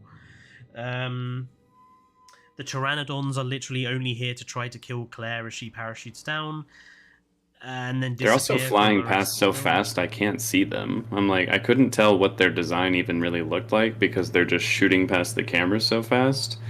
Which I guess is okay, like they're not supposed to be the main focus or anything, but yeah, I couldn't even tell you what the design for them looked like because they're just whizzing past so fast. I'm like, I don't know, something's attacking her. I don't know what, but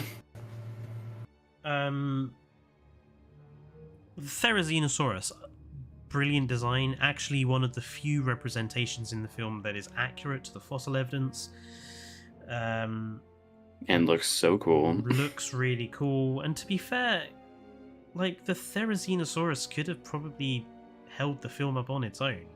Like, give me less dinosaurs, give me more tense scenes like it in the forest, and just have the Therizinosaurus be, like, the new sort of, not bad guy dinosaur, but the dinosaur we want to kind of avoid. Like, especially with it being blind and like a focus of the movie could have been like, keep your voices down, try to stay as quiet as you can. That could have made for some really good tension. That would have been cool. The Pyroraptor, again, is oversized and again based on very little fossil evidence. I like the fact that it looks like a proper raptor for once with the feathers. The head is ugly as sin. I agree, but it's a reasonable. It's a reasonable attempt, but again, is only here because Pyroraptor sounds cool. And I mean, I did like the design of it. I thought it looked pretty neat. The scene of it, diving into ice cold water to attack these two, kind of. And again, it's literally just here to do what it does in the trailer, and then is not in the rest of the film.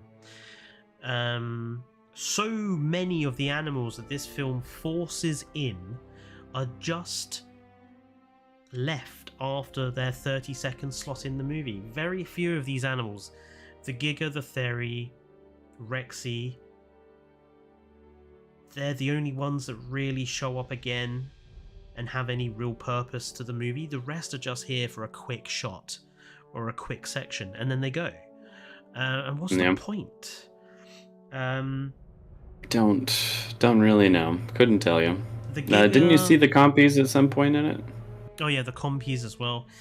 The Giga, evil little assholes. I hate them. Giganotosaurus, again, the design is kind of meh.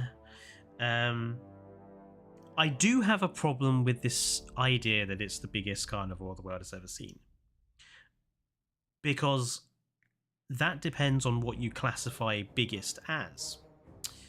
Giga is longer than T-Rex, but shorter than Spinosaurus. T-Rex is heavier than Giga. Giga is more lightly built. The Giga is taller than T-Rex. It's like the age-old debate of whether a reticulated python or an anaconda is the largest snake in the world, because anacondas aren't as long, but they are much heavier and thicker built.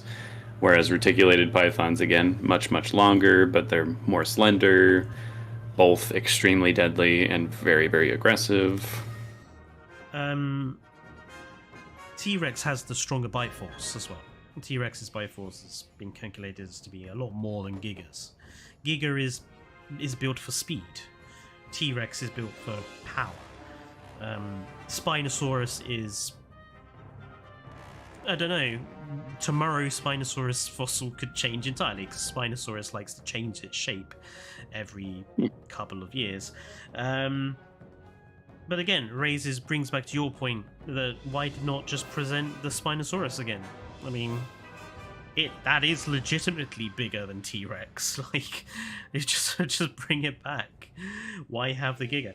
And I feel like if the Giganotosaurus had been in Jurassic World as their big bad dinosaur, and in Jurassic World Fallen Kingdom as their big bad dinosaur, like, have the Giga in all three, not just at the very end.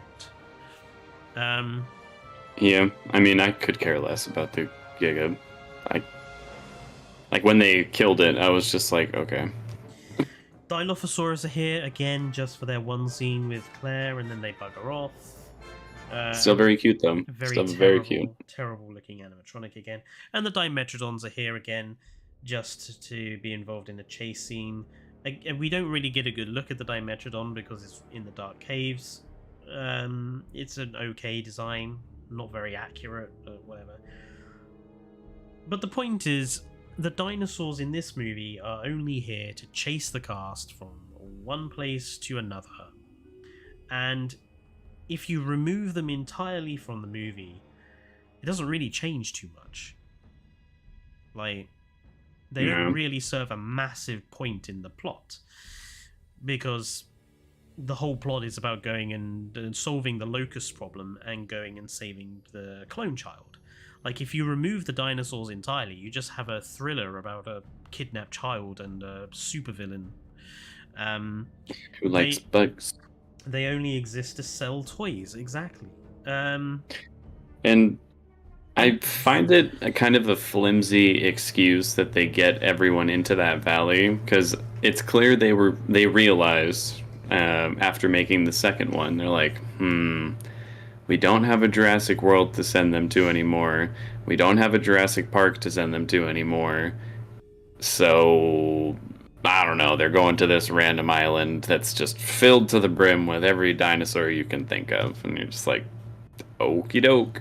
That's about as flimsy an excuse as I've ever heard, but sure, why not? Yeah, so and it's kind of insulting to me that the way they treat the animals in this film, that every single animal is presented as overly aggressive and dangerous and violent, that attacks on sight without any provocation. Until the very end for some reason. And because the movie is so scared of slowing down, they are utilized solely to drive the plot. Well, not even to drive the plot, to drive characters to the next scene.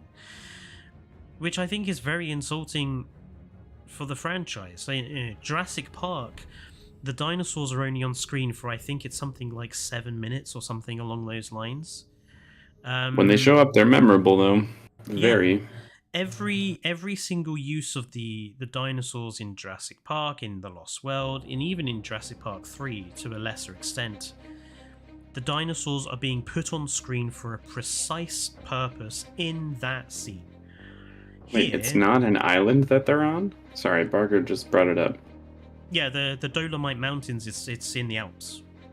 It's north of Italy. That seems like a terrible idea.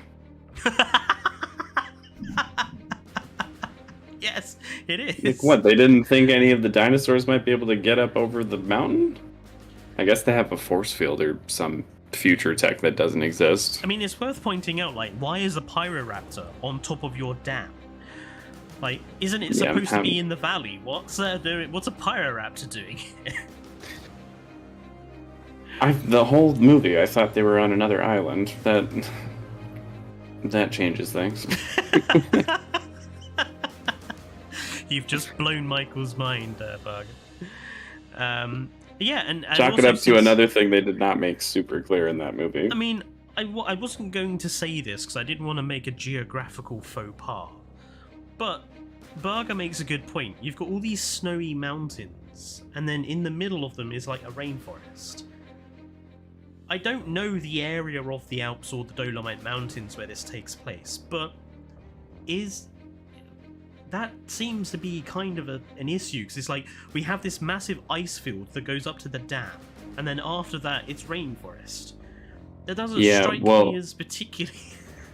I'm somewhat familiar, at least, with German forests, and they don't look anything like that as they're presented there. That's why I thought it was an island, because I'm like, well, we're in like a fucking rainforest here or something. I figured they just did the iced over dam because they, for whatever reason, really wanted there to be like a snowy section of the movie. That doesn't make any sense. It really doesn't. I think this leads us quite nicely on to the unforgivable curses of this film. We'll start, so because me and Michael kind of have like a bad and an unforgivably bad bit, so we'll start with the bads. We're gonna be here for a second. So I've spoken about most of my other bads, the fact that it takes the piss out of the hybrids, like it's trying to be funny, and the fact that the film tries to forcefully have a bad guy. The only one I haven't mentioned yet as a bad trait is the film relies so much on nostalgia and nostalgic references over any sort of substance or plot or writing. It's just a nostalgia-heavy fest with the original cast, original music, the Barbasol can, and remember that, and it's just nostalgia. There's no substance here. But yeah, that was all of my bads. You have a lot more. For me, these aren't even unforgivable ones. Let me see which ones I've already said versus what I can actually provide new to the conversation. The dinosaur poachers being like recruited by BIOSYN is unbelievably stupid in my opinion. Because again, BIOSYN has its own security division with like military grade weapons and vehicles and stuff. So why the fuck do they need to hire these like black market poachers who are, if anything, just going to incriminate BIOSYN in what they're doing? That makes no sense that they would hire them and have them be the ones to go kidnap Maisie and Beta. Like, that's just extremely silly. Again, you could have just replaced the poachers with a BIOSYN military team, and it would have at least made sense then. What else do I have here?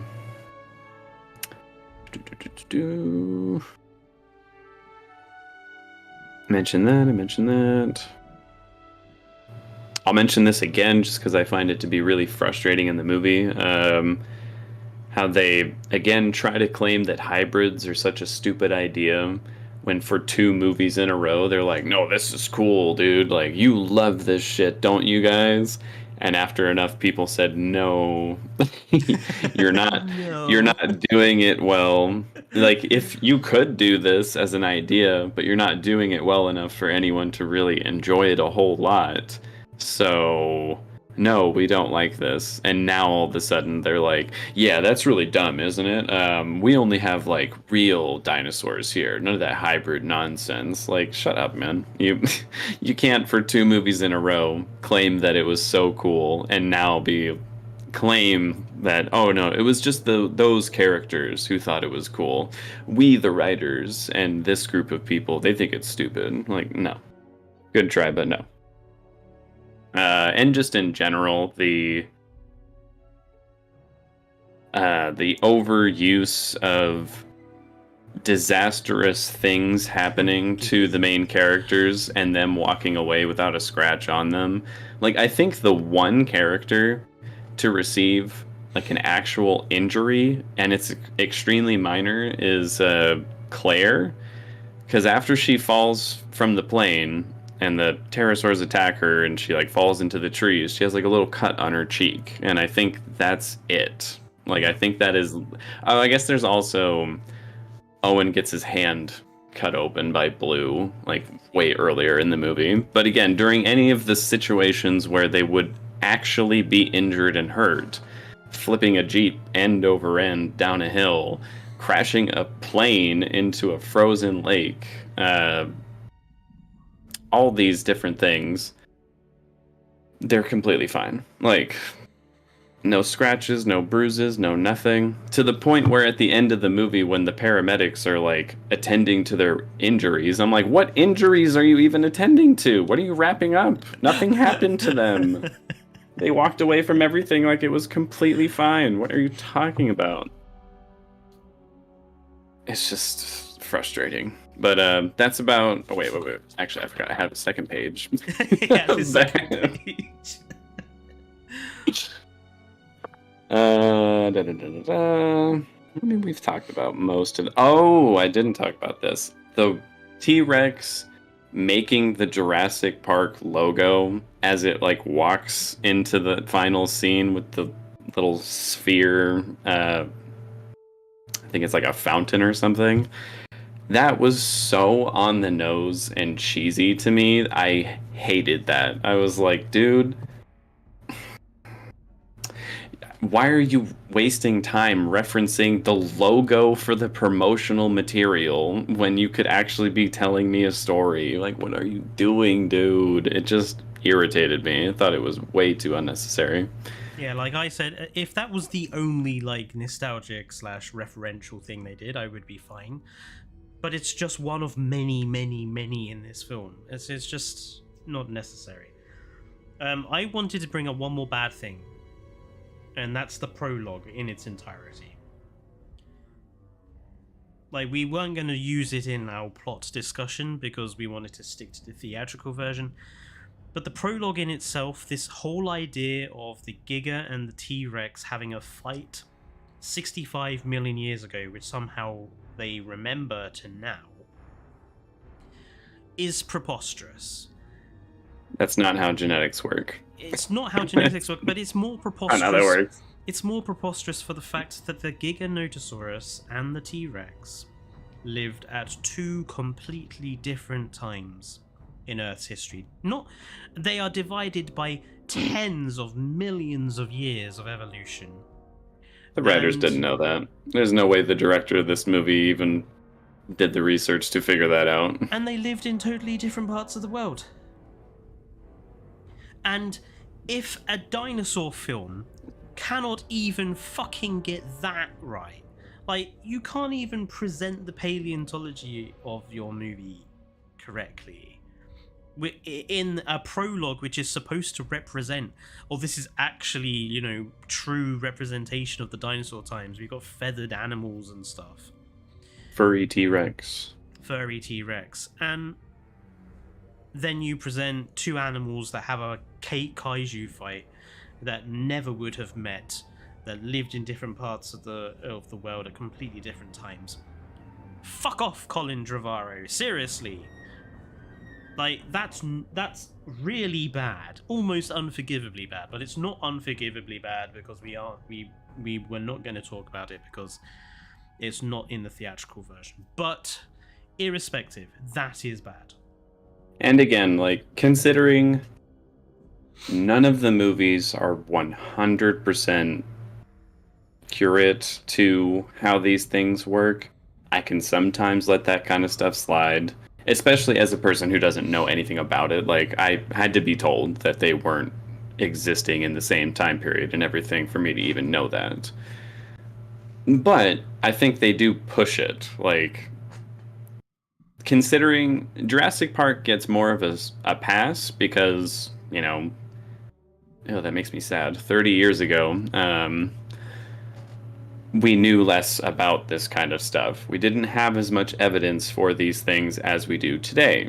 But today, we do know a bit more about it. Still not a whole lot. There's plenty for us to learn and plenty that we don't know. But we've learned new things that could be applied to these movies But they refuse to do that. They're like, no, we just want to stick to the nostalgic Jurassic Park time, so everything has to look the same way as it did back then. And anytime they do try to represent anything in a quote-unquote accurate way, they don't actually do the research to figure those things out. What else has Colin Trevorrow made? Now I don't know. I feel like he's made something else I hate. While you look that up, one of my unforgivables, things I cannot... He made The Rise of Skywalker, of course. Of course. So the fact that no one ever gets injured the or writer feels in danger was one of my unforgivable bads.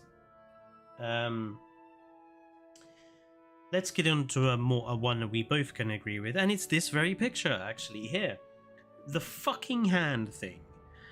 Working on every single dinosaur it's used on now, and what is even more insulting is that somehow the film wants to make Alan Grant impressed by what Owen Grady is doing here. You know, they make Alan Grant do the hand thing, and they make Alan Grant kind of act impressed when talking to Owen about him training the raptors. This is Alan Grant. He very clearly knows how dangerous the animals are, not just the T-Rex, but the raptors and everything. He barely survived the raptors in Jurassic Park 1. He barely survived them again in Jurassic Park 3.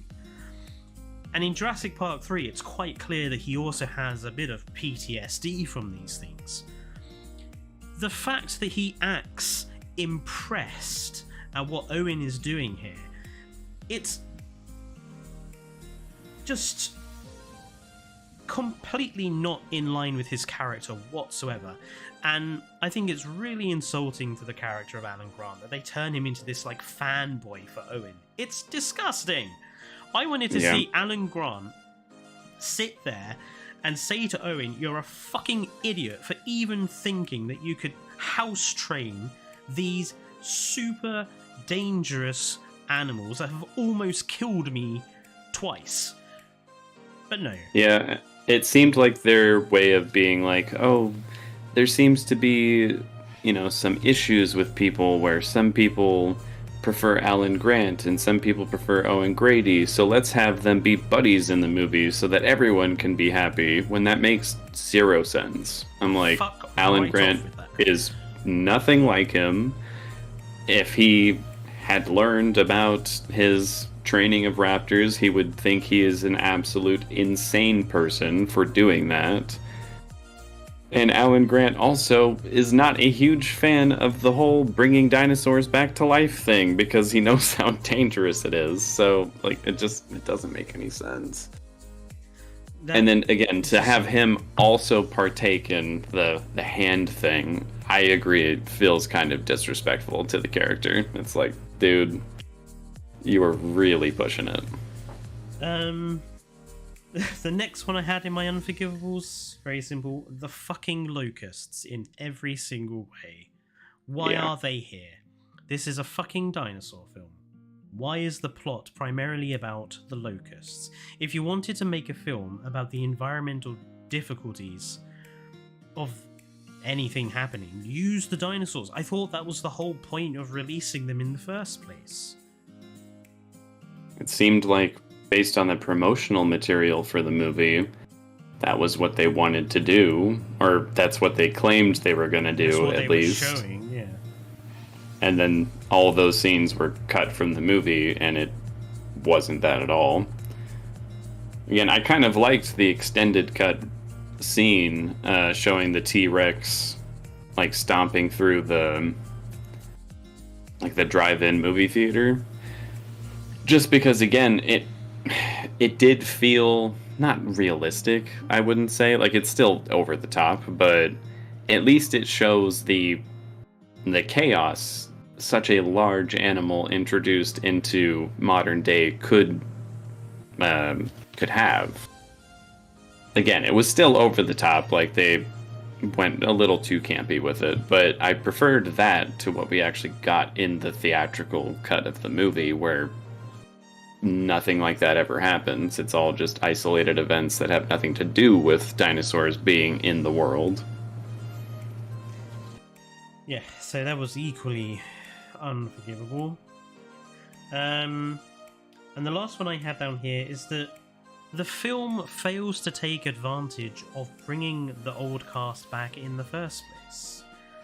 Like, they don't discuss the events of Jurassic Park 1, The Lost World, or Jurassic Park 3 in any way bar one sentence between they like still get nightmares. Yeah, it's one. That's it. That's the only sort of referencing to the events of the previous movies. What was the point of bringing the old cast back for this?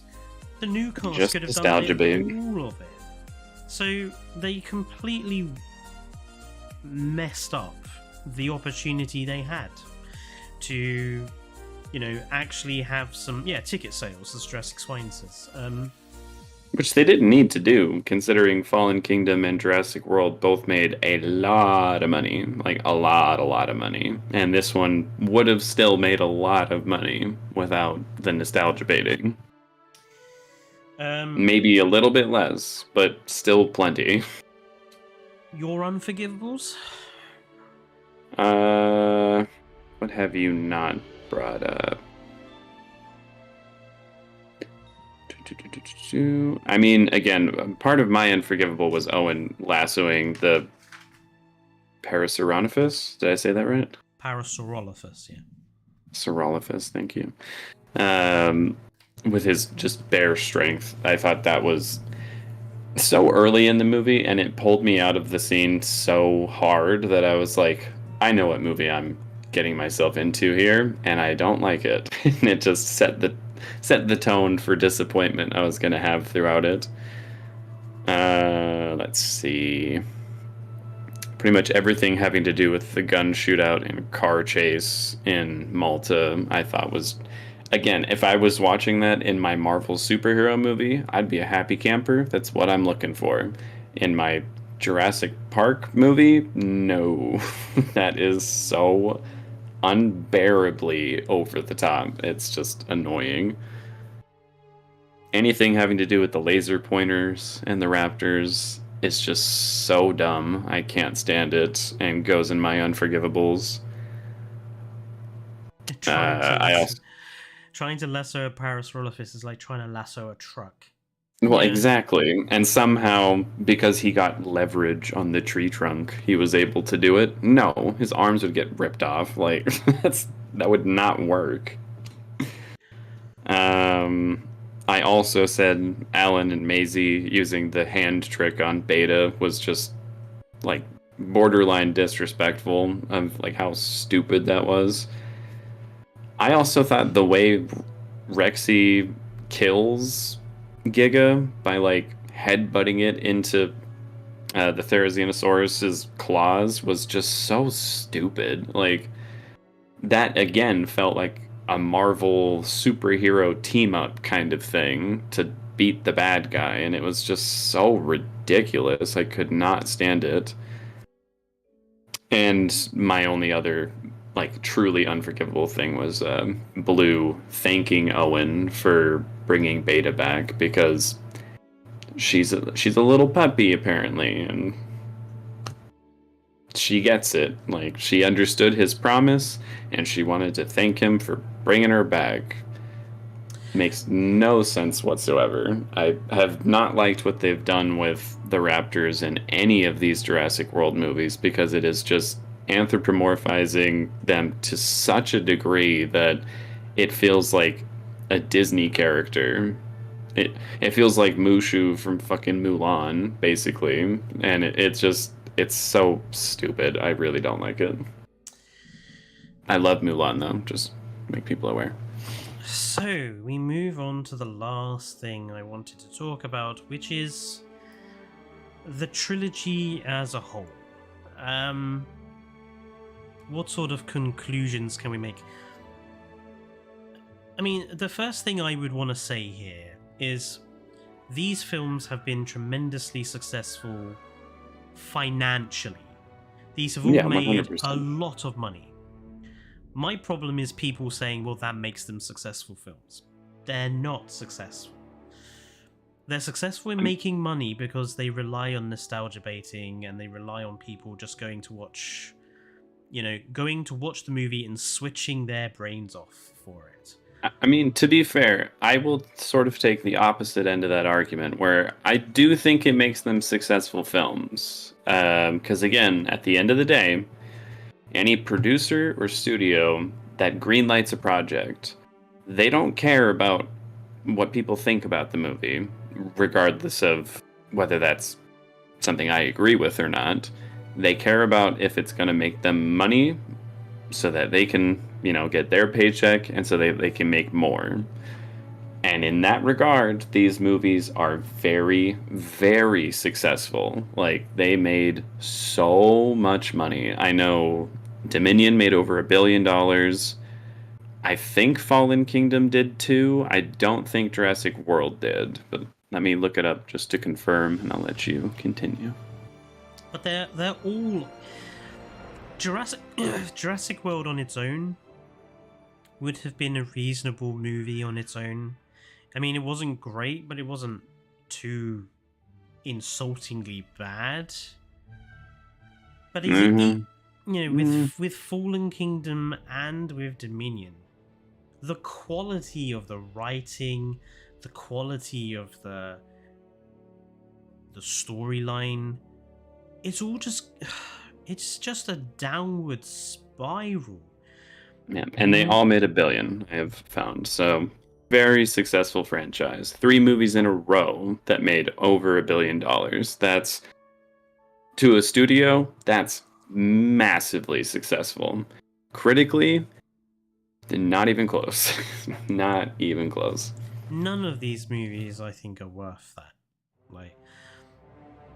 I don't see how anyone could go into Dominion having watched Jurassic Park or The Lost World or even Jurassic Park 3 or even Jurassic World. I don't understand how someone, a particular dinosaur YouTuber who I will not directly name, who proudly put on Twitter that he went and watched Dominion 12 times and thought it was the best thing ever and the best film of the whole franchise. I can't understand that. How can you watch Jurassic Park and then watch Jurassic World Dominion and say that Dominion is actually a really decent film? It's crap. I mean, it was nominated for a Razzie for worst screenplay. So. Yeah, I just think if you're trying to analyze these movies at all critically, they just don't hold up. Like, again, Jurassic World, the first one, I didn't hate the movie. I thought it was okay. Thought it was average, didn't we? Yeah, like, it's okay. It's okay. It's whatever. Not very good, not super bad. It's just a decent little rehash of Jurassic Park in a slightly different way. But starting with Fallen Kingdom onward, I'm like, this is a mess, dude. Like, I don't have any way of like sifting through what they're even trying to say with these movies. Again, the first one, I can come up with a decent explanation of like, yeah, corporations bad, try to exploit animals in captivity, and they way overdid it because humans have no hubris. I sort of get the messaging in that movie, even though it was pretty understated and subtle in that movie. But with Fallen Kingdom and Dominion, they're trying to say so many things at one time and not successfully saying anything. They're just doing stuff. And like, action. Look at that dinosaur. Look at that dinosaur. Look, there's a volcano blowing up. Oh, look over here. We're on a motorcycle chase scene through Malta. Are you excited yet? Are you enjoying yourself? Like, it's just nonsense. There's no depth to any of these movies. Even the first one. Yeah. They're just here to milk a franchise for money. Could they have been? Could it have been a decent trilogy? Maybe, but again, I think when it comes to Dominion, it kind of does to this trilogy what or Rise of Skywalker does to the Disney Star Wars trilogy, in that they rode back on so many elements and so many other things from the other films that it kind of feels like Dominion is like almost completely separate to Jurassic World and to Fallen Kingdom. Agreed. And as someone who is still a defender of The Last Jedi, like, I don't think it's a perfect movie, but I appreciate, again, making some bold swings and going with it, not tiptoeing around it and just kind of adhering to the status quo. They said, we're going to shake things up. We're going to kind of change what we're doing here. And then for the next movie to be like, forget that ever happened. People got mad, so we're not going to do that at all. And they did the exact same thing here with Dominion by being like, oh, we made a bold swing with our big hybrid monsters, but people got mad, so just kidding. Those are stupid. We agree with you. We'll just go back to like the original characters because we know you guys like them. It's just so silly. And now the franchise is in a position where the ongoing franchise is a children's animated TV show, because that's really what fans of Jurassic Park want, isn't it? An animated children's kids show.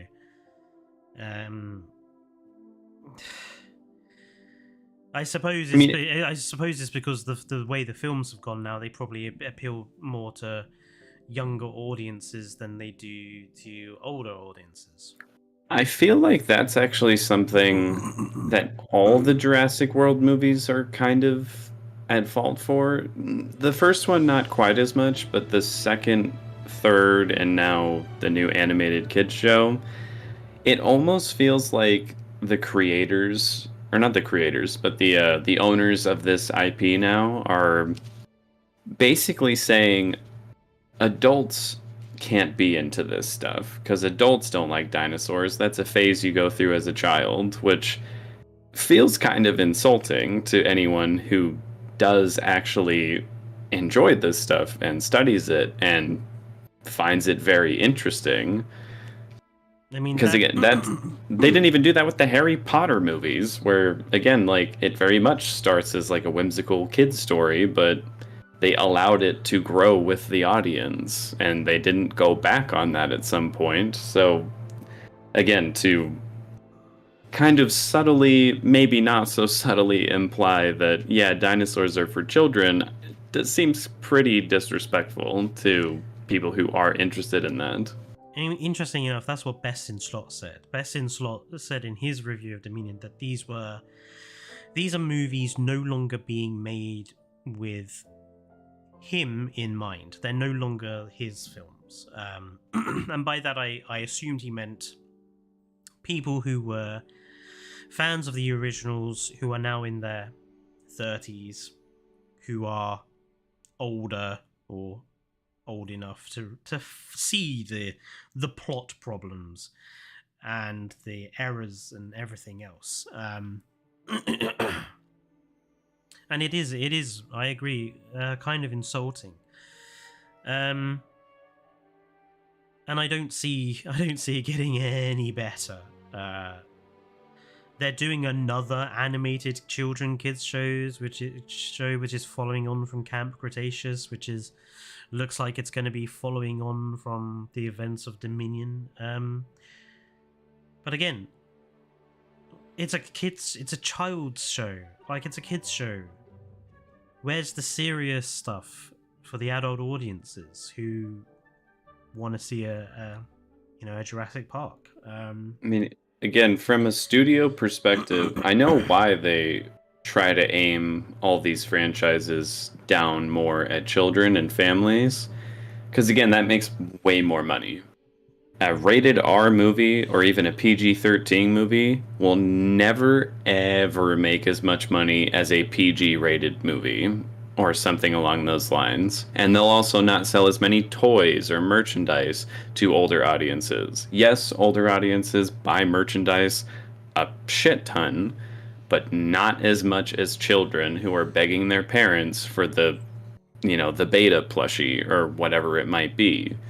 So that is one of the reasons a lot of these franchises are trying so hard to appeal to the general family audience or straight up children, because that's going to make them more money, which, again, from a business standpoint, I can't exactly fault them for that. Like, yeah, you want to make money, but from an artistic standpoint or from a fan standpoint, it's insulting to be like, well, tough shit for you. We want to make our money, so you're not going to get something that you want.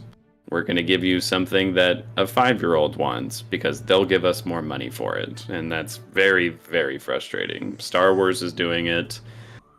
Jurassic World is doing it.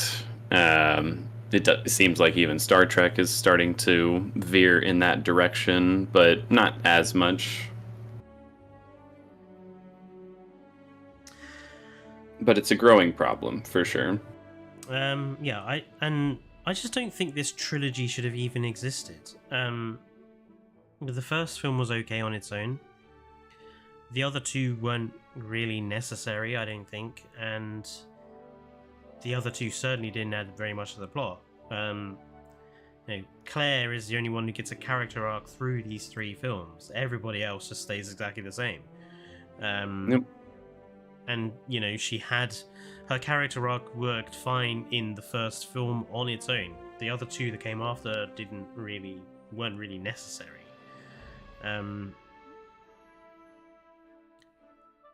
So yeah, I don't think it's a very good trilogy. I don't think it does very much for the franchise. I think in some ways it's quite bad for the franchise, even though it made them loads of money. It's fundamentally turned the franchise into a bit of a laughing stock if you're an actual proper fan of Jurassic Park. Or someone who never saw Jurassic Park and this is your introduction into it, and you're like, this is what you guys like? Like, no, it's not.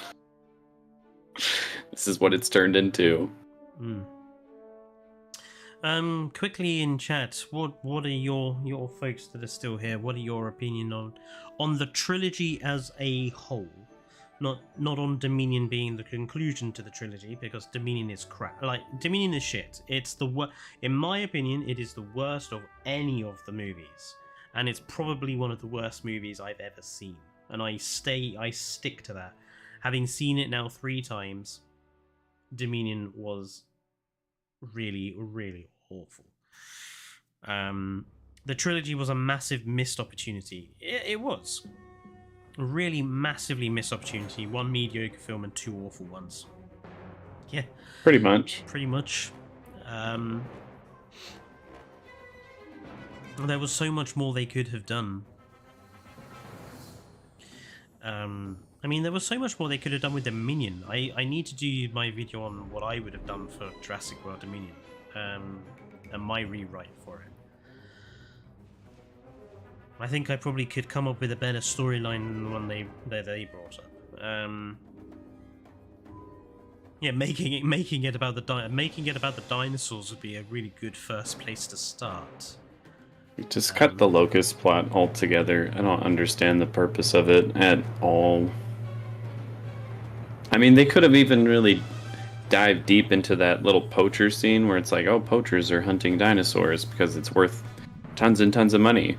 That's something I would actually watch a movie about, because, hey, you could have a good, anti-poaching message behind your movie. It makes sense in the world that you're presenting here. It would, at that point, give you a reasonable human villain, if that's what you must need in your Jurassic movies, which it seems like they feel that way for sure. And again, that's just one idea off the top of my head that sounds particularly better than the locusts eat all your food plot, and dinosaurs are like a little added supplement. Yeah. My expectations were already rock bottom for Dominion, but by God, Colin managed to disappoint still. Yeah. Again.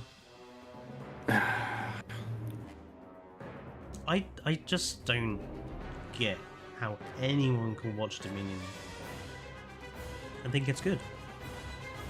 Can we say anything good about Dominion at all? Like we've been pretty harsh to it. Can we say anything that's good apart from the Therizinosaurus scene? Like, can we say anything else about the movie? It's got the soundtrack is kind of forgettable. There's no music from the film that stuck with me. Some of the CGI was pretty meh. The animatronics were bad. Some of the dinosaurs were well represented, but that's pretty borderline. If you're making a dinosaur film, you want the dinosaurs to be decent. It gave JWE2 good content. I suppose it did give JWE2 some content. Whether the content it gave Jurassic World Evolution 2 is good is a completely another matter. Yeah, apart from that, it's 2.5 hours of nostalgia baiting and a terrible, messed up James Bond plot. There isn't very much else I could say it's better, or there's good. It is a movie, and it exists, and I wish it didn't. I am still genuinely upset that I had to watch it twice. I've had to watch it 3 times. I told you not to buy a ticket to go see it in theaters. You're like, I gotta see if they manage to totally screw it up or do something with it. I'm like, they're not gonna do anything with it. You still saw it in theaters. I told you not to. Yeah, I contributed to the $1 billion it made.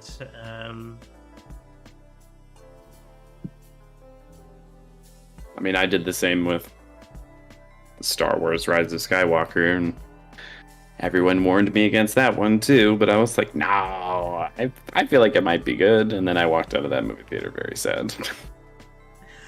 I was apoplectic with fury when I walked out of the movie cinema. We watched Dominion, we walked out of the cinema, and I was literally shouting. I was that cross. Like, I was like, what the fuck was any of that? If I could, I would have gone up to people and said, if you're going to go and watch Dominion, don't give them your money because it's awful.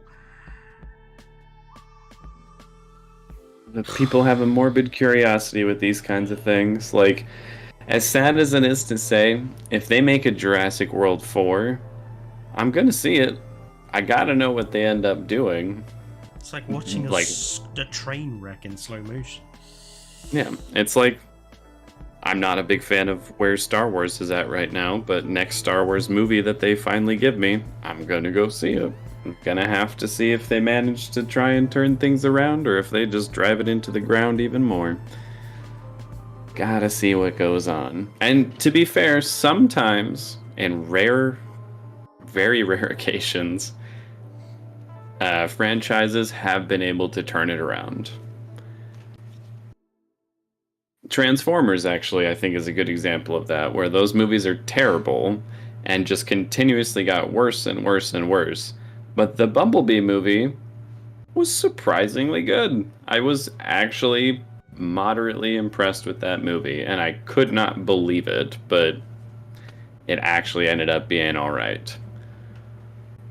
So it's possible for them to turn things around and go in a better direction. It's just not very likely. No.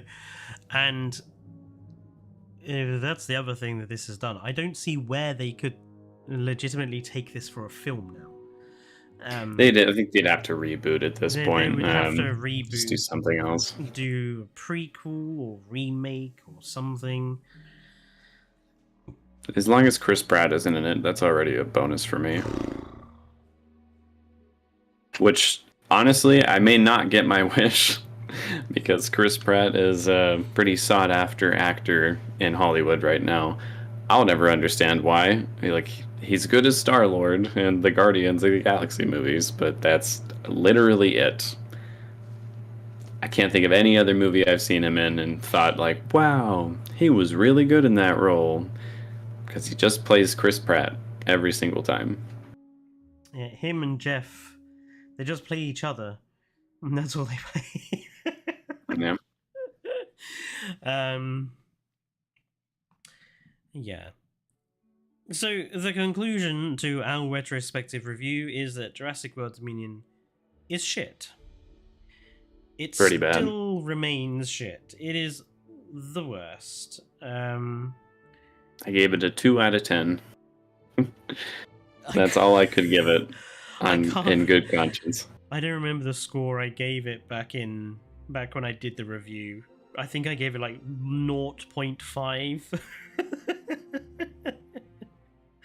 Jurassic World Dominion is the only film I genuinely hate, says Jurassic Swine.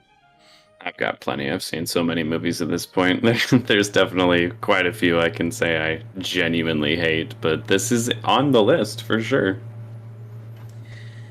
Yeah, I gave it a 2 out of 10 because there were these 5 moments in the movie where I'm like, that was okay. That had like a good idea in it, I guess. And that's the only reason.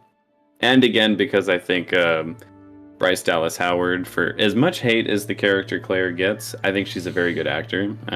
Is clearly the best actor in this franchise. And yes, I am talking about Laura Dern as Ellie as well in that, which I know some people are going to be like, you can't say that, but she's a better actor. I'm sorry. Laura Dern's a great actor. I agree, but Bryce Dallas Howard is an incredible actor. She just doesn't get to shine as much in this franchise, but she still shines more than anybody else. I mean, she's the only one who has any sort of character arc, so I mean she shines because she's the only one who has a character arc. Yeah. The one and only. Dino Army says, not gonna lie, I really hate the action-packed movie type the Jurassic World and Jurassic Park universe went to. I really wish it had gone something more like a horror film. This is out of pocket, but Bryce Dallas Howard behind makes certain moments worth watching. Okay. Being there, maybe? This movie is one of the few subjects that get me very worked up. I get worked up about a lot of things, Jurassic Swine, but I think this movie is definitely something that triggers me. If I'm moderating Evo's stream and someone mentions Dominion, I will be instantly like, Shut up. Shut your mouth. Shut up. If you think you liked this movie, you're wrong. You are objectively wrong. It is an awful film in every way. To which I will say, I do believe all movies, all art, and even as terrible as I think this is, yes, it is art. Bad art, I think, but it's still art. It's all subjective, and if someone does like this movie, cool. I'm glad you were able to get enjoyment out of something I never fucking could. But again, my opinion of this movie is it is god awful, and I also don't understand why people do like it. But if you do, good for you, man. Like, I'm glad someone's able to be happy over this shit. I just wish there were less so that they wouldn't make more of it. Do you think Jurassic World would have been good if it went more into horror? Yeah. Because that's kind of what the novel was all about. And Jurassic Park 1, and I would say The Lost World as well, there are many, not necessarily horror moments, but I would say quite tense, atmospheric moments. And with Jurassic World and Fallen Kingdom and Dominion, they don't ever get tense. The film never slows down enough to get tense. It's just too eager to throw dinosaurs and throw action at you. How many novels are there in the Jurassic Park series? That 2. There's only 2? Yep. It's just Jurassic Park and Jurassic Park: The Last World? Just Jurassic Park and Jurassic Park: The Lost World. And actually, Jurassic Park: The Lost World is nothing like the movie, because the movie isn't based on the book. The book is very tangential. Okay.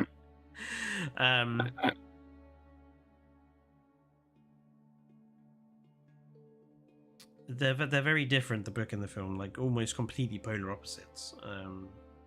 I remember not liking the second movie all that much. Again, it's been a long time since I've seen it, so I would have to rewatch it to really develop an opinion on it again. But I think it's the one I've forgotten the most about. Like, I still remember that's decent-ish amount of Jurassic Park 3. 2, I really can't remember anything from it other than there's a baby T-Rex, and at some point they're in San Francisco with, I think, a T-Rex on the loose. San Diego. San Diego. Okay, see, I can't even remember that. Like, there's so much of that movie. I'm like, I don't remember it at all, dude. Yes, Jurassic Swine. I think me and Nerd Guy will have to go back and watch the other 3 now and do retrospectives, just to wash our mouth off of this trilogy.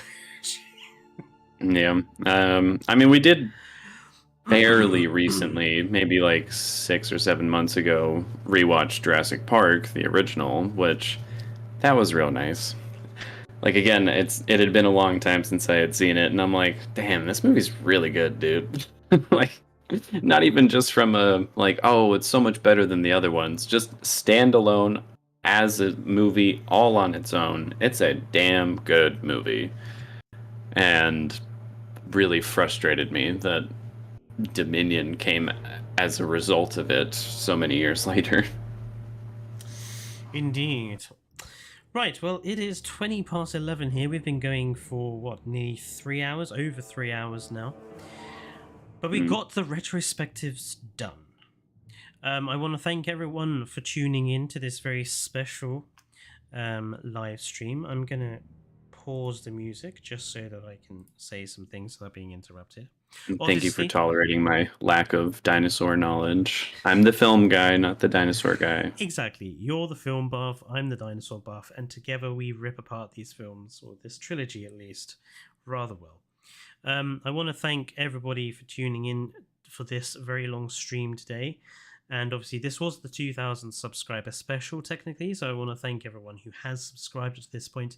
If you're watching and haven't subscribed, or if you're watching this after the fact, please do consider giving us a subscribe and a like.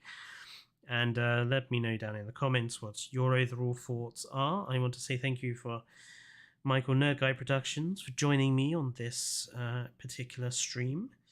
Thank you for having me. This was fun. It was. And yes, we will, I think, maybe in a couple of months, we'll tackle the original trilogy, I think. I'd be interested in it. Again, I don't remember a whole lot off of 2 and 3. It's only the first one I can pretty vividly remember, so I'd be down. But yeah. And now for the 5,000 sub goal. Yes, that is the goal for this year, to hit 5,000. We'll see if we can. We fingers crossed. We'll see if we can manage it. I personally don't think we will, but we'll see. We'll see. You got this. And yes, and if anyone, I know this is a very random fact, but if anyone is interested in Star Trek, me and Michael have recently started up a new YouTube channel looking at just Star Trek related stuff called One Trek Mind. I should just write that down in chat. So if you're interested in Star Trek, do go search us up there, subscribe. There'll be content coming out for that every couple of weeks. So yeah, wherever you are, I hope you enjoy the rest of your evening. I'll see you next week for the usual video. And until then, stay safe and good night. Good night, everybody.